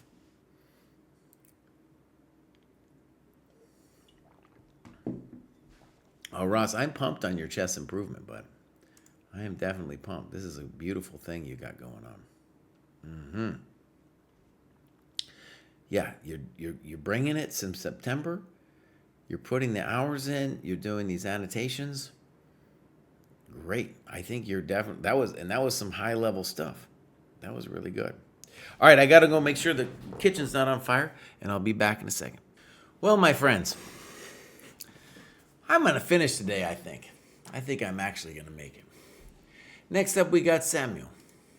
If I didn't go down there, by the way, my beans were about to be dried to a crisp and then turned into a fiery ball. A fiery ball of nothing. So I was good that I went down there. Liszt's classical games to review. Okay, now what's going on over here? Liszt's classical games. It's cool that if you want to do a separate folder, but all of the games that you have that are going to be your games need to go in the file called My Games. Muy importante. Matt says under material, right? Let's go look, actually. No, it's kind of. No, because no, it doesn't. We don't even have it yet, dude, because live classes just takes us here. We got the live class recordings. Or maybe, actually, this would be important. If somebody isn't part of the program, maybe it shows it then? That's a good question. Matt Chess, maybe that's something you know. I don't have access to the unlogged in thing right now. Okay, let's go back, and we were talking about Samuel here. Here's Samuel. He's got some games. Let's go click on this one. Ba-bam.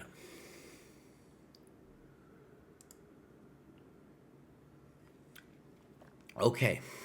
So, couple things about this. We want to say that the time control is too fast for where you are. And then this, you're using, like all the way up to here, you're just using the computer. And you really want to have your own thoughts going on over here. So, E3 is fine. He's developing. There's nothing wrong with that. So, seit nicht Springer C3 gespielt hat, möchte ich nicht D5 spielen. Okay, good. Good. So he's making an important point that if you want to play for a Grunfeld, in general, you don't want to be, you want the knight when it comes here to have an out on knight c3. Now, I do think it's probably still playable here, but you have to then contend with an e4. Anyways, bishop g7 is fine. Now he plays d5, good. And this is a pretty conventional thing here. Good move. Knight c6. I maybe like queen c7 a little bit better. Fine.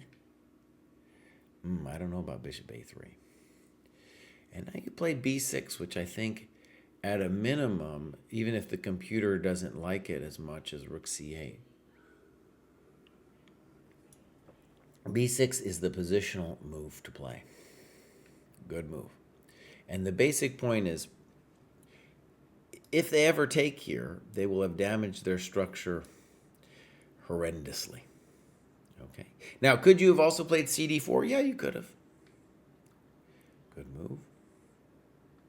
Good move.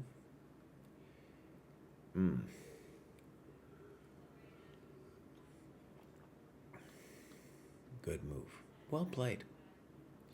And now he just completely loses his mind here with a 10-second think and plays bishop f7. Right? Completely loses his mind. Knight e5, good move. And de5, queen c4, it looks, well, at the minimum, it's an interesting position. Honestly, though, let's look at this. My first instinct was that this was fine for you. But you correctly say here, oh no, maybe it's not so easy. Like, boom, boom, boom. Now that's a mistake by white to allow that. But notice he could have played on queen a2. He can consider boom, boom, boom, boom. And now, well, it's still an exciting game. Let's put it that way. Rook d6 is a thought. Okay, so Sweet Blue says, if I go there, I see what you see, but if I try to play the classes, it says I don't have access. Right, that makes sense. But what we still don't have is we have this amazing new classes feature, and there's no place on the site where I could say, hey, go there. And it should be, you know, there should be like new something up there. It should be like new classes, you know. So I'm going to yell at Jack about that after I get done with this stream. Okay, first let's mark this as reviewed before I get out of there. Now, I'm keeping it on the time I want people to see. This is too fast. People playing too fast. And that's how this guy lost. B5, I would have preferred rook c8. Oh, this makes me nervous. Now you say you didn't see queen d5, but also, like, why would you ever allow rook c7 if you didn't have to? Oh no. All right, so it goes queen f5. And now I feel like we gotta play knight f5. Here, look, when we do this, oh no, there's some scary things happening here. Now g4, I just don't understand what he's doing. Why? Okay.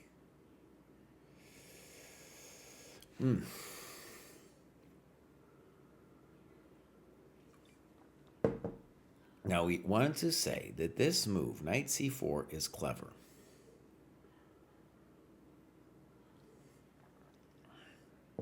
Because black is aiming up to play bishop f8 soon.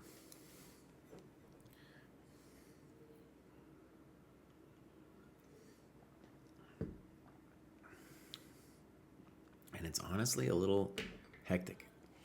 I think our key variation's got to be bishop c5. And if bishop f8, we got rook a7. With a game that's still feeling a little bit unclear. And of course, after we won that piece, it shouldn't be. So your opponent's going to collapse here. Welcome to the dojo, right? Now, what we want to say, I didn't leave it on the time there, is you're playing this chump. Yeah, he ain't thinking. He ain't thinking.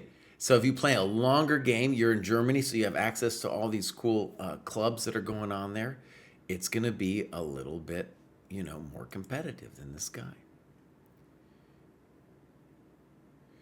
Yeah, knight f5 was definitely better. Okay, well done. Let's continue to the famous counsel who has been slaying. He says, my 4th graduation in 2 months, but probably the last for a while as my OTB ECF rating settles. Very pleased with my progress to date and will continue to work hard on tactic strategy rather than obsessing about openings. Finally started to enjoy the Polgar mate 2s now they have reached the problems that look like real positions rather than abstract chaos. Anyway, before I diversify from the Yobava London with the white pieces, would you please take a look at my open classical game against Spider, which shows how dangerous this opening can be against the unprepared. P.S. Jesse, your frustrated efforts to navigate my bespoke My Games folder in previous streams have prompted me to move the game so that you can find it more easily. Thank you so much. And you do have a very bespoke My Games folder. Oh, yeah, that's pretty good. Actually, Foos Chess, you have a very good point. What about the simple knight takes d4? I think there's bishop f7 there. Is the rook on a8 in that position? Right? Because if the rook's on f8, he can go bishop f7 in that position. There's no rook f7 because of queen a8. That's just my memory of it there, though. Good question. All right, here's counsel. So as you can see, this man is really working. And all that red was his opening study, right? And he heeded me. And now he's 16, 19, and he's doing great. So, yeah, ECF. Back when I played in England, it's a long time ago, they had numbers like 200 and stuff like that. Now they switched over to a more regular situation. All right, councils in the 50 plus, that's what I like to see. Someday, I'm going to go and play some European senior events, see the guy there. Great. So now we got some games, my games, and here's Spiders. He just put it in a place where he can just see it better. This is his bespoke system that he's talking about here. Do we got times? No times. I have a feeling this is, well, I don't know what to say. In any case, we don't have the times here. Let's go game review. Okay. Okay, a little weird e6. Right? G4 is an interesting position. Now, I think one of the reasons the Yobava London is a hard thing to do is the aficionados. They really like to do things like F3 and G4 and gain some space over here. And it's maybe an interesting thing for a GM to play, but it's like when you break the principles like that, there's going to be some consequences unless you got it really, really dialed in. All right, here we go. I would say, by the way, that it's important to me that you just maybe say to yourself, the point is not so much attack, but rather I want to dislocate the good knight on f6. All right, he does knight e4. I think we should talk about knight fd7 intending e5. c3, I don't like it.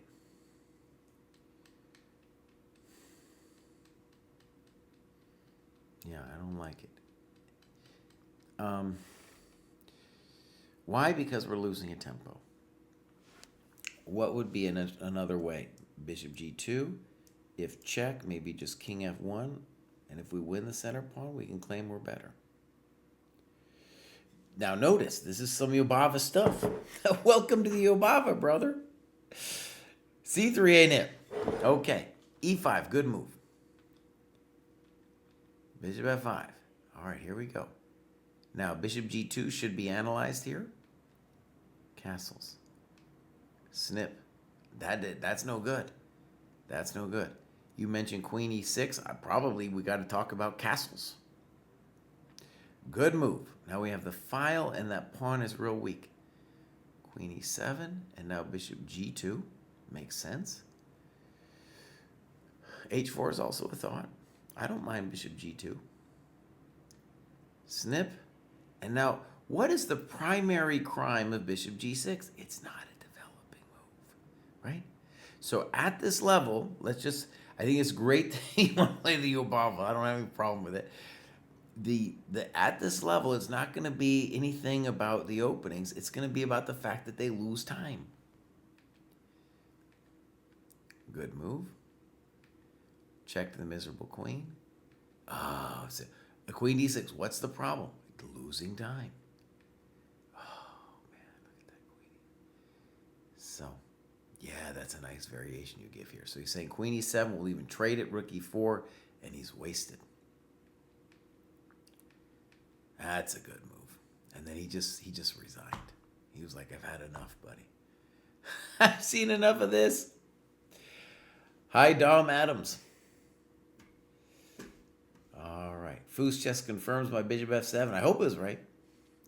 All right, that's the famous counsel. He's doing great, dude. He is doing amazing. And let's just say, like, this finish that he's doing, it's one of the things to just observe is at the level he's playing at, the thing they're going to give him is time. Okay? And he did it well. It's not only that you understand that it's a problem, you have to realize, oh, they're going to give me time again and again and again. Every time. I didn't say it. They're going to give you time all the time. I didn't say that either. And then you need to know how to take advantage of it. Okay, next up we have Zosima. Zosima says, for 2026, I want to play in an OTB for the first time since I have the Marshall at my disposal. Also possibly to get a chess coach. You could join our live classes. If I had the link to share with you, I would. But if you go to chessdojo.club/prices, you can find it there. Okay, so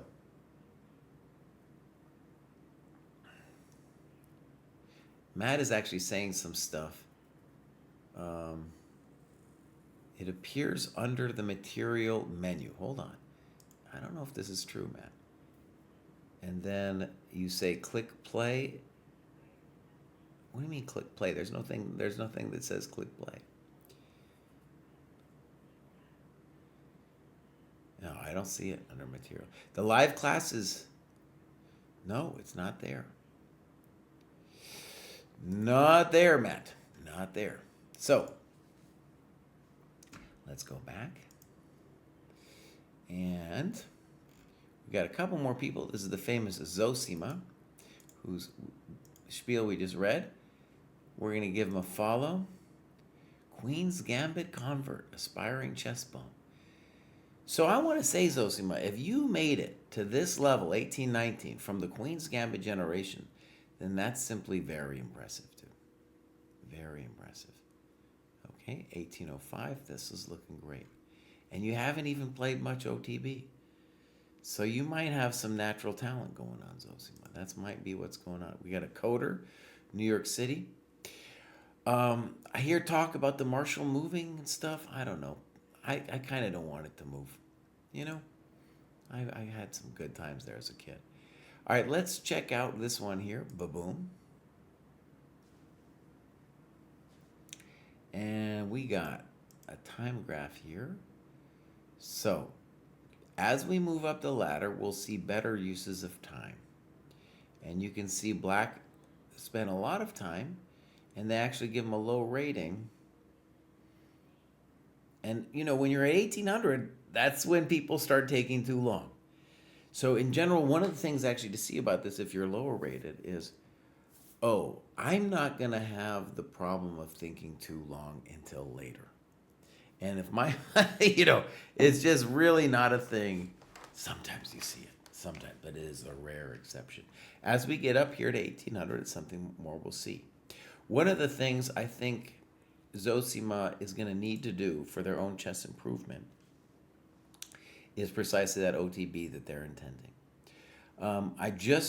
It hasn't come out yet, but I did a video called the 2100 Trap. And that's about where Zosima is. 1800 is about 20, Dojo is about 2100 ChessCom. And the thing that I've observed is players, Queen's Gambit generation players, they're just playing online. They're frustrated by the cheaters because that's when the cheating gets incredible at both Lead Chess and Chess.com at that level. And also, maybe more importantly, it's harder to concentrate, harder to play longer games. And so, point in contention here, this isn't a long game for your level. And even Dojo correctly says, no, 1800, you gotta play a longer game than that, right? Okay, so here we go. Knight f3. Fine. Okay. We lost the tempo, but I understand why you did it. So now you're playing a reverse Petrosian system against the Queen's Indian. Fine, fine, fine. Ambitious. This is a very ambitious move that you played here. Is it okay? Maybe it's okay. In fact, what's happened here? No, okay, I think I understand. So boom, boom, c4, good. Bishop d6, again, the most ambitious move. I think white should play queen c2 here to threaten c takes d5. Knight c3. Rook c1. Big move, and you play d4. It doesn't look right to me. Yeah. You talk about queen b8. Looks right to me. Queen b8. Something like that. Queen b7, conceivably. Right? Okay. So this looks poor, and maybe you kind of you can see on the clock too, you might have felt uncomfortable with the situation. Let me just say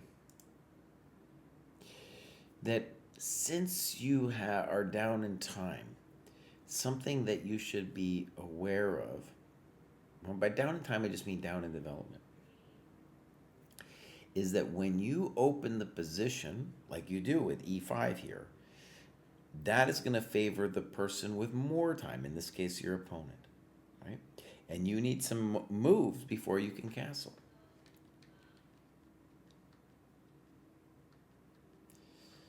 All right, so yeah, we got to move the queen, I think. All right, so here we go. Snip, snop, snook. You take it. Okay. King h1. And now bishop e5. Big moment for white. They think only 44 seconds here. I think queen c5 is a big question for me. He goes over here. And I would call that a comfort move. Meaning, dude wanted to bring the queen close to the king. Now, quick little momentito of a question. Knight b5 looks good, right? Maybe knight d5 is maybe even more accurate, because here you could do this and then take here. Time out. So if I went knight d5, yeah, that's the move. Right? So the point is snick, snock, king move somewhere, and if nothing else, I'll just take this thing, and I'm up the two bishops in an amazing position. All right, so queen h4, way too fast from your opponent. Castles. f4. Now you play bishop d4.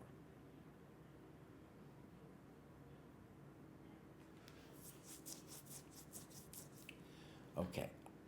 Maybe f4 is scary, but what about snip, snop, and snook? There's no f5 because of knight g3, and then next move we'll play f5. Isn't that reasonable for us? Oh, we're not losing this game. All right, bishop d4. What's the problem? Loss of time. f5 looks crushing. Snip, snop, and now we really are in deep. Now he took. He might have something better than taking, but okay. What do you can't complain too much.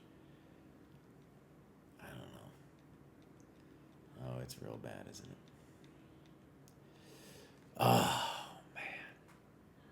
So Zosima, the critical mistake was a tactical one. I think you had this move. Yeah, I think you had that move. Your opponent had a lot of stuff though after d4, mostly because the position was open. And he was up in chess. Up in chess. Up in time.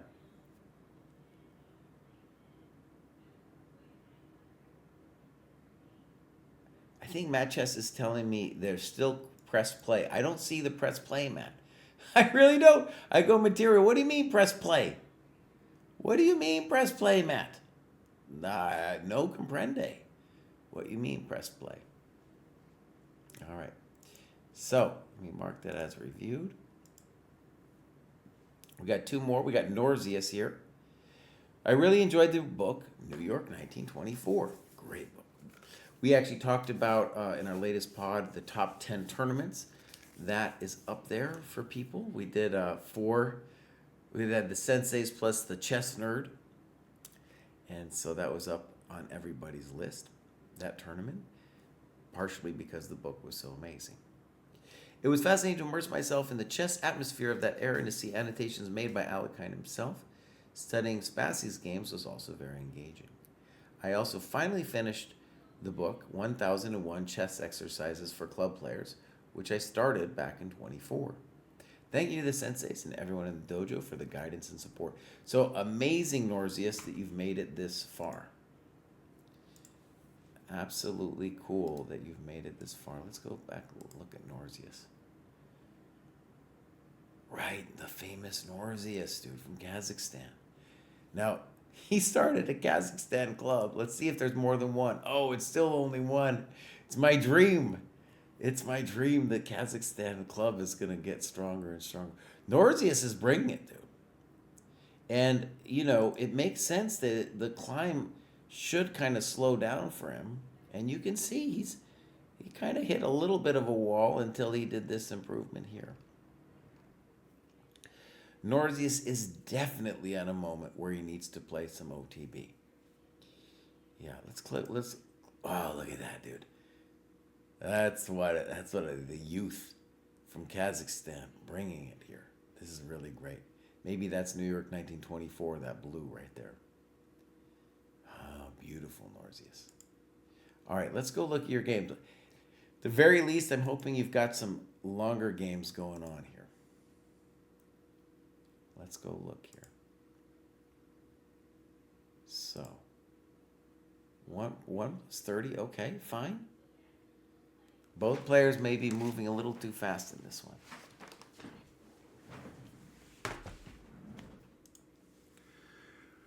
Okay, so.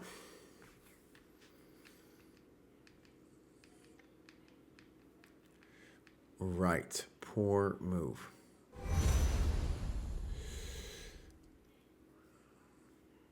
Race to GM, thank you for subscribing. Thank you, Race to GM, yeah.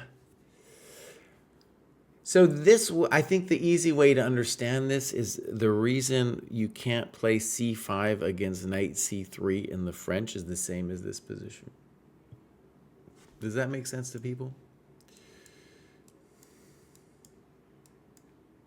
It's the same deal. It's the same deal, you know. No lo puedo. It's the same, you know. We've kind of transposed to what might transpire there. Okay, so d5, mistake. and he takes on d5, which makes sense to me.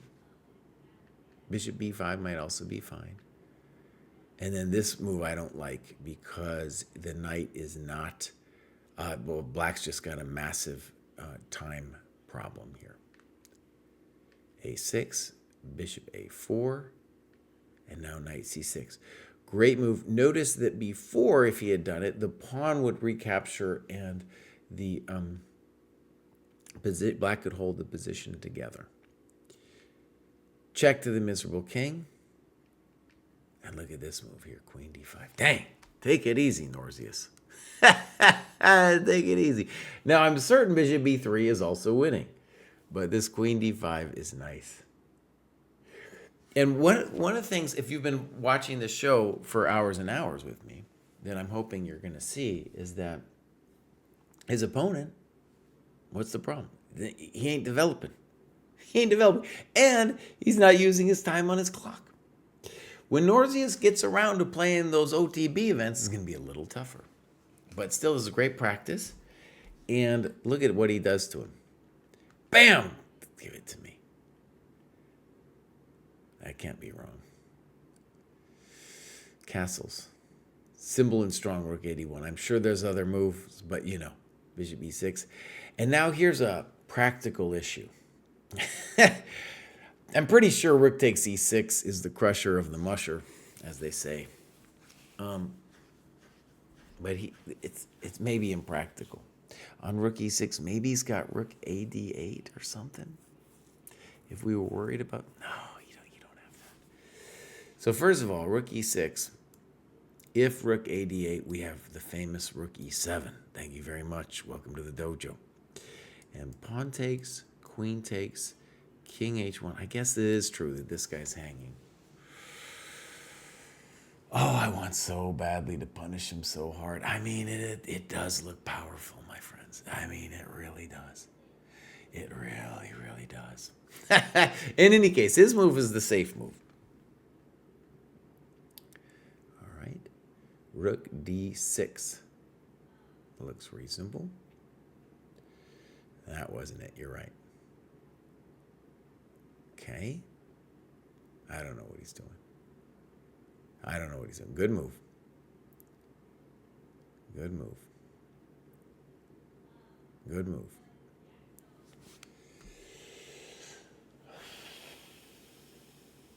Now, I guess we could be a little worried about a3. Well, let's actually look. We better look, bud. a3 takes a2. Are we concerned? I'm a little concerned. I'm going to be honest with you.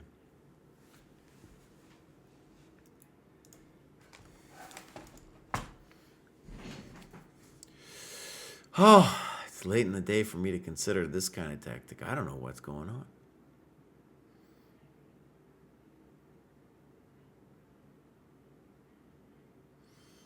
I'm scared out of my mind.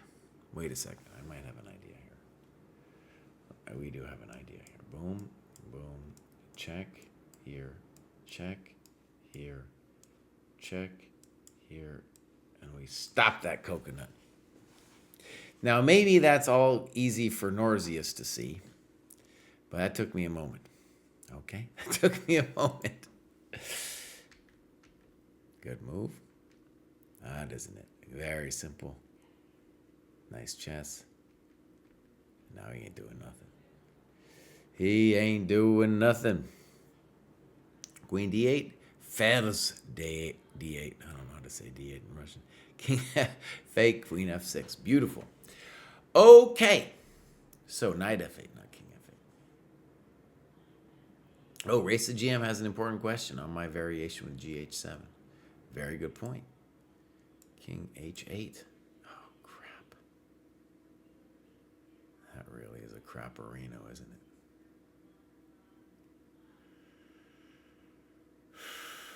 Man, that's really distressing.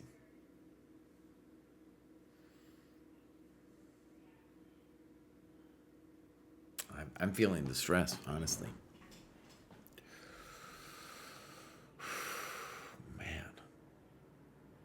Norzius, what have you done to my life today? What have you done, bud? Race the GM spots it. Queen D1 instead of GH? Wait a second. Maybe you are onto something indeed. Okay, Queen D1. But wait. But wait, Mr. Pate. All right, let's just slow it down here. He's got A2. I guess we can play Queen A1. It's not what I wanted. It's not what I woke up to. Right? Because we got Rook D8 was maybe your intention, Knight F8, or Rook takes and then Knight F8, and I don't know then. I'm not happy. I feel like I deserved more in life. All right, if we're going to make a thing of it, let's make a thing of it. So, Rook FD8. Now, the easy way for Norzius to have done this was just to take on D8 like a normal person and then play H5. He does this. A4, that's Black's only play. H5, and now it makes sense you want to play H5, but now the famous A3, and I don't know. Cross Online asks, how are your lecture classes going? They're going great, dude. They're going really well. You should join us, bro. We got this Capablanca group going on. I think you would dig it, man. And in fact, get this, Cross, we got a guy in there. I actually haven't done the first Capablanca class. We actually only got enough people to do it for this week, but I'm going to meet with them tomorrow. And yeah, we got a guy in there who's blind, dude. Or, you know, when people say blind, they mean legally blind, right? Anyways, he's going to be in there. I haven't met him yet, but we've got a couple, definitely a good group. Okay, so I don't understand A3. It looks too hectic for me. But that was a good Norzius, dude. You know, this guy's amazing. He definitely. That video's coming out. Check it out. It's coming out hopefully soon. The 2100chess.com trap. Norzius is a little stronger than 2100 chess.com, I would say. Right? What is he actually? Let's go look. He is at 2178. He's still in that range. And so, yeah, that's the hard thing. And it's so hard. I mean, it's a habitual thing because he's used to, as everybody else is, playing online. And that jump to going to play OTB, that's a hard deal. It's a hard deal. Okay, so let's go to our final graduate. And this is the famous Braden. We haven't seen Braden in a while. Let's go see if Braden says anything. Nothing. Braden, dude, you are a famous dojoer. Joined in 23, May 1st, 23. The famous Braden. Dang. You got to come back, but come back to the dojo, bro. Well, his rating's going up. He's using this Canadian business, 2104, looking great. Looking absolutely great. So, maybe I'm going to guess sporadically working on his game. He's in Toronto. I remember all of this. Previously, yeah, okay. So, games, my games. He's been doing it. Oh, but it's kind of a long time ago, but we're still going to look at it. And you're playing a dude like named Gyula. You know they're pretty good, dude, right? You know they're pretty good. Do we have times? We do. Braden arguably moving a little too fast. His opponent, though, yeah, went to the edge. All right, good. Let's hit game review. We'll mark this, and we'll get into it. So, good chess so far. Oh, that's a fancy move, Braden.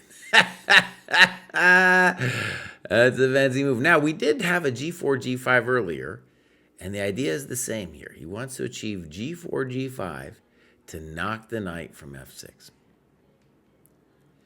Bishop E7. And he says this is absolutely a dubious move. And it is true. Black needs pronto to, like, he has to realize that G4, G5 is a real thing. Beautiful, simple chess. And I don't know if it's lost here or anything, but it's difficult because the black king is kind of hosed, and the knight on f6 really is a strong piece. Okay, good. Simple chess. Good chess. Maybe. Thinks a while, and now Braden thinks for a while. Here, Braden, I guess I would wish for more annotations. I like this move, though, because black's intention was to trade on f1 and sink you on c4. And you say no to that. And now he says, I don't care about development. You know? All right. Queen c3, ambitious. b5, knight d2. Fun, okay. Bishop takes, beautiful move. Okay, look at this guy. Look at him go. Rook g4. Dang. Now castles is pure desperation. Now, of course, Braden could take on c4, but Braden said, you know what? He likes rook c4 better. I understand why you played rook h1. I understand. So boom, boom. It looks winning to me. That's got to be it. Oh, nice move, Braden. Beautiful chess. This is what they get. And look at that. He gave you the e4 square. Welcome to the dojo. Queen c4. I don't know. It's hard for him to move now. Simple chess. Oh, you got to like it. Oh, so nice. Oh, simple. Oh, so simple and nice, Braden. Oh, there you go, buddy. There you go, bud. He ain't doing nothing. Oh, look at what you did to him. Dang, Braden. That's some good chess, buddy. That's some good chess right there. No, he's not even going to d6 him. He's just like, nope, I'm going to give you this business. Oh, Braden, take it easy, bud. Be nicer. Oh, man. Dang. All right. So,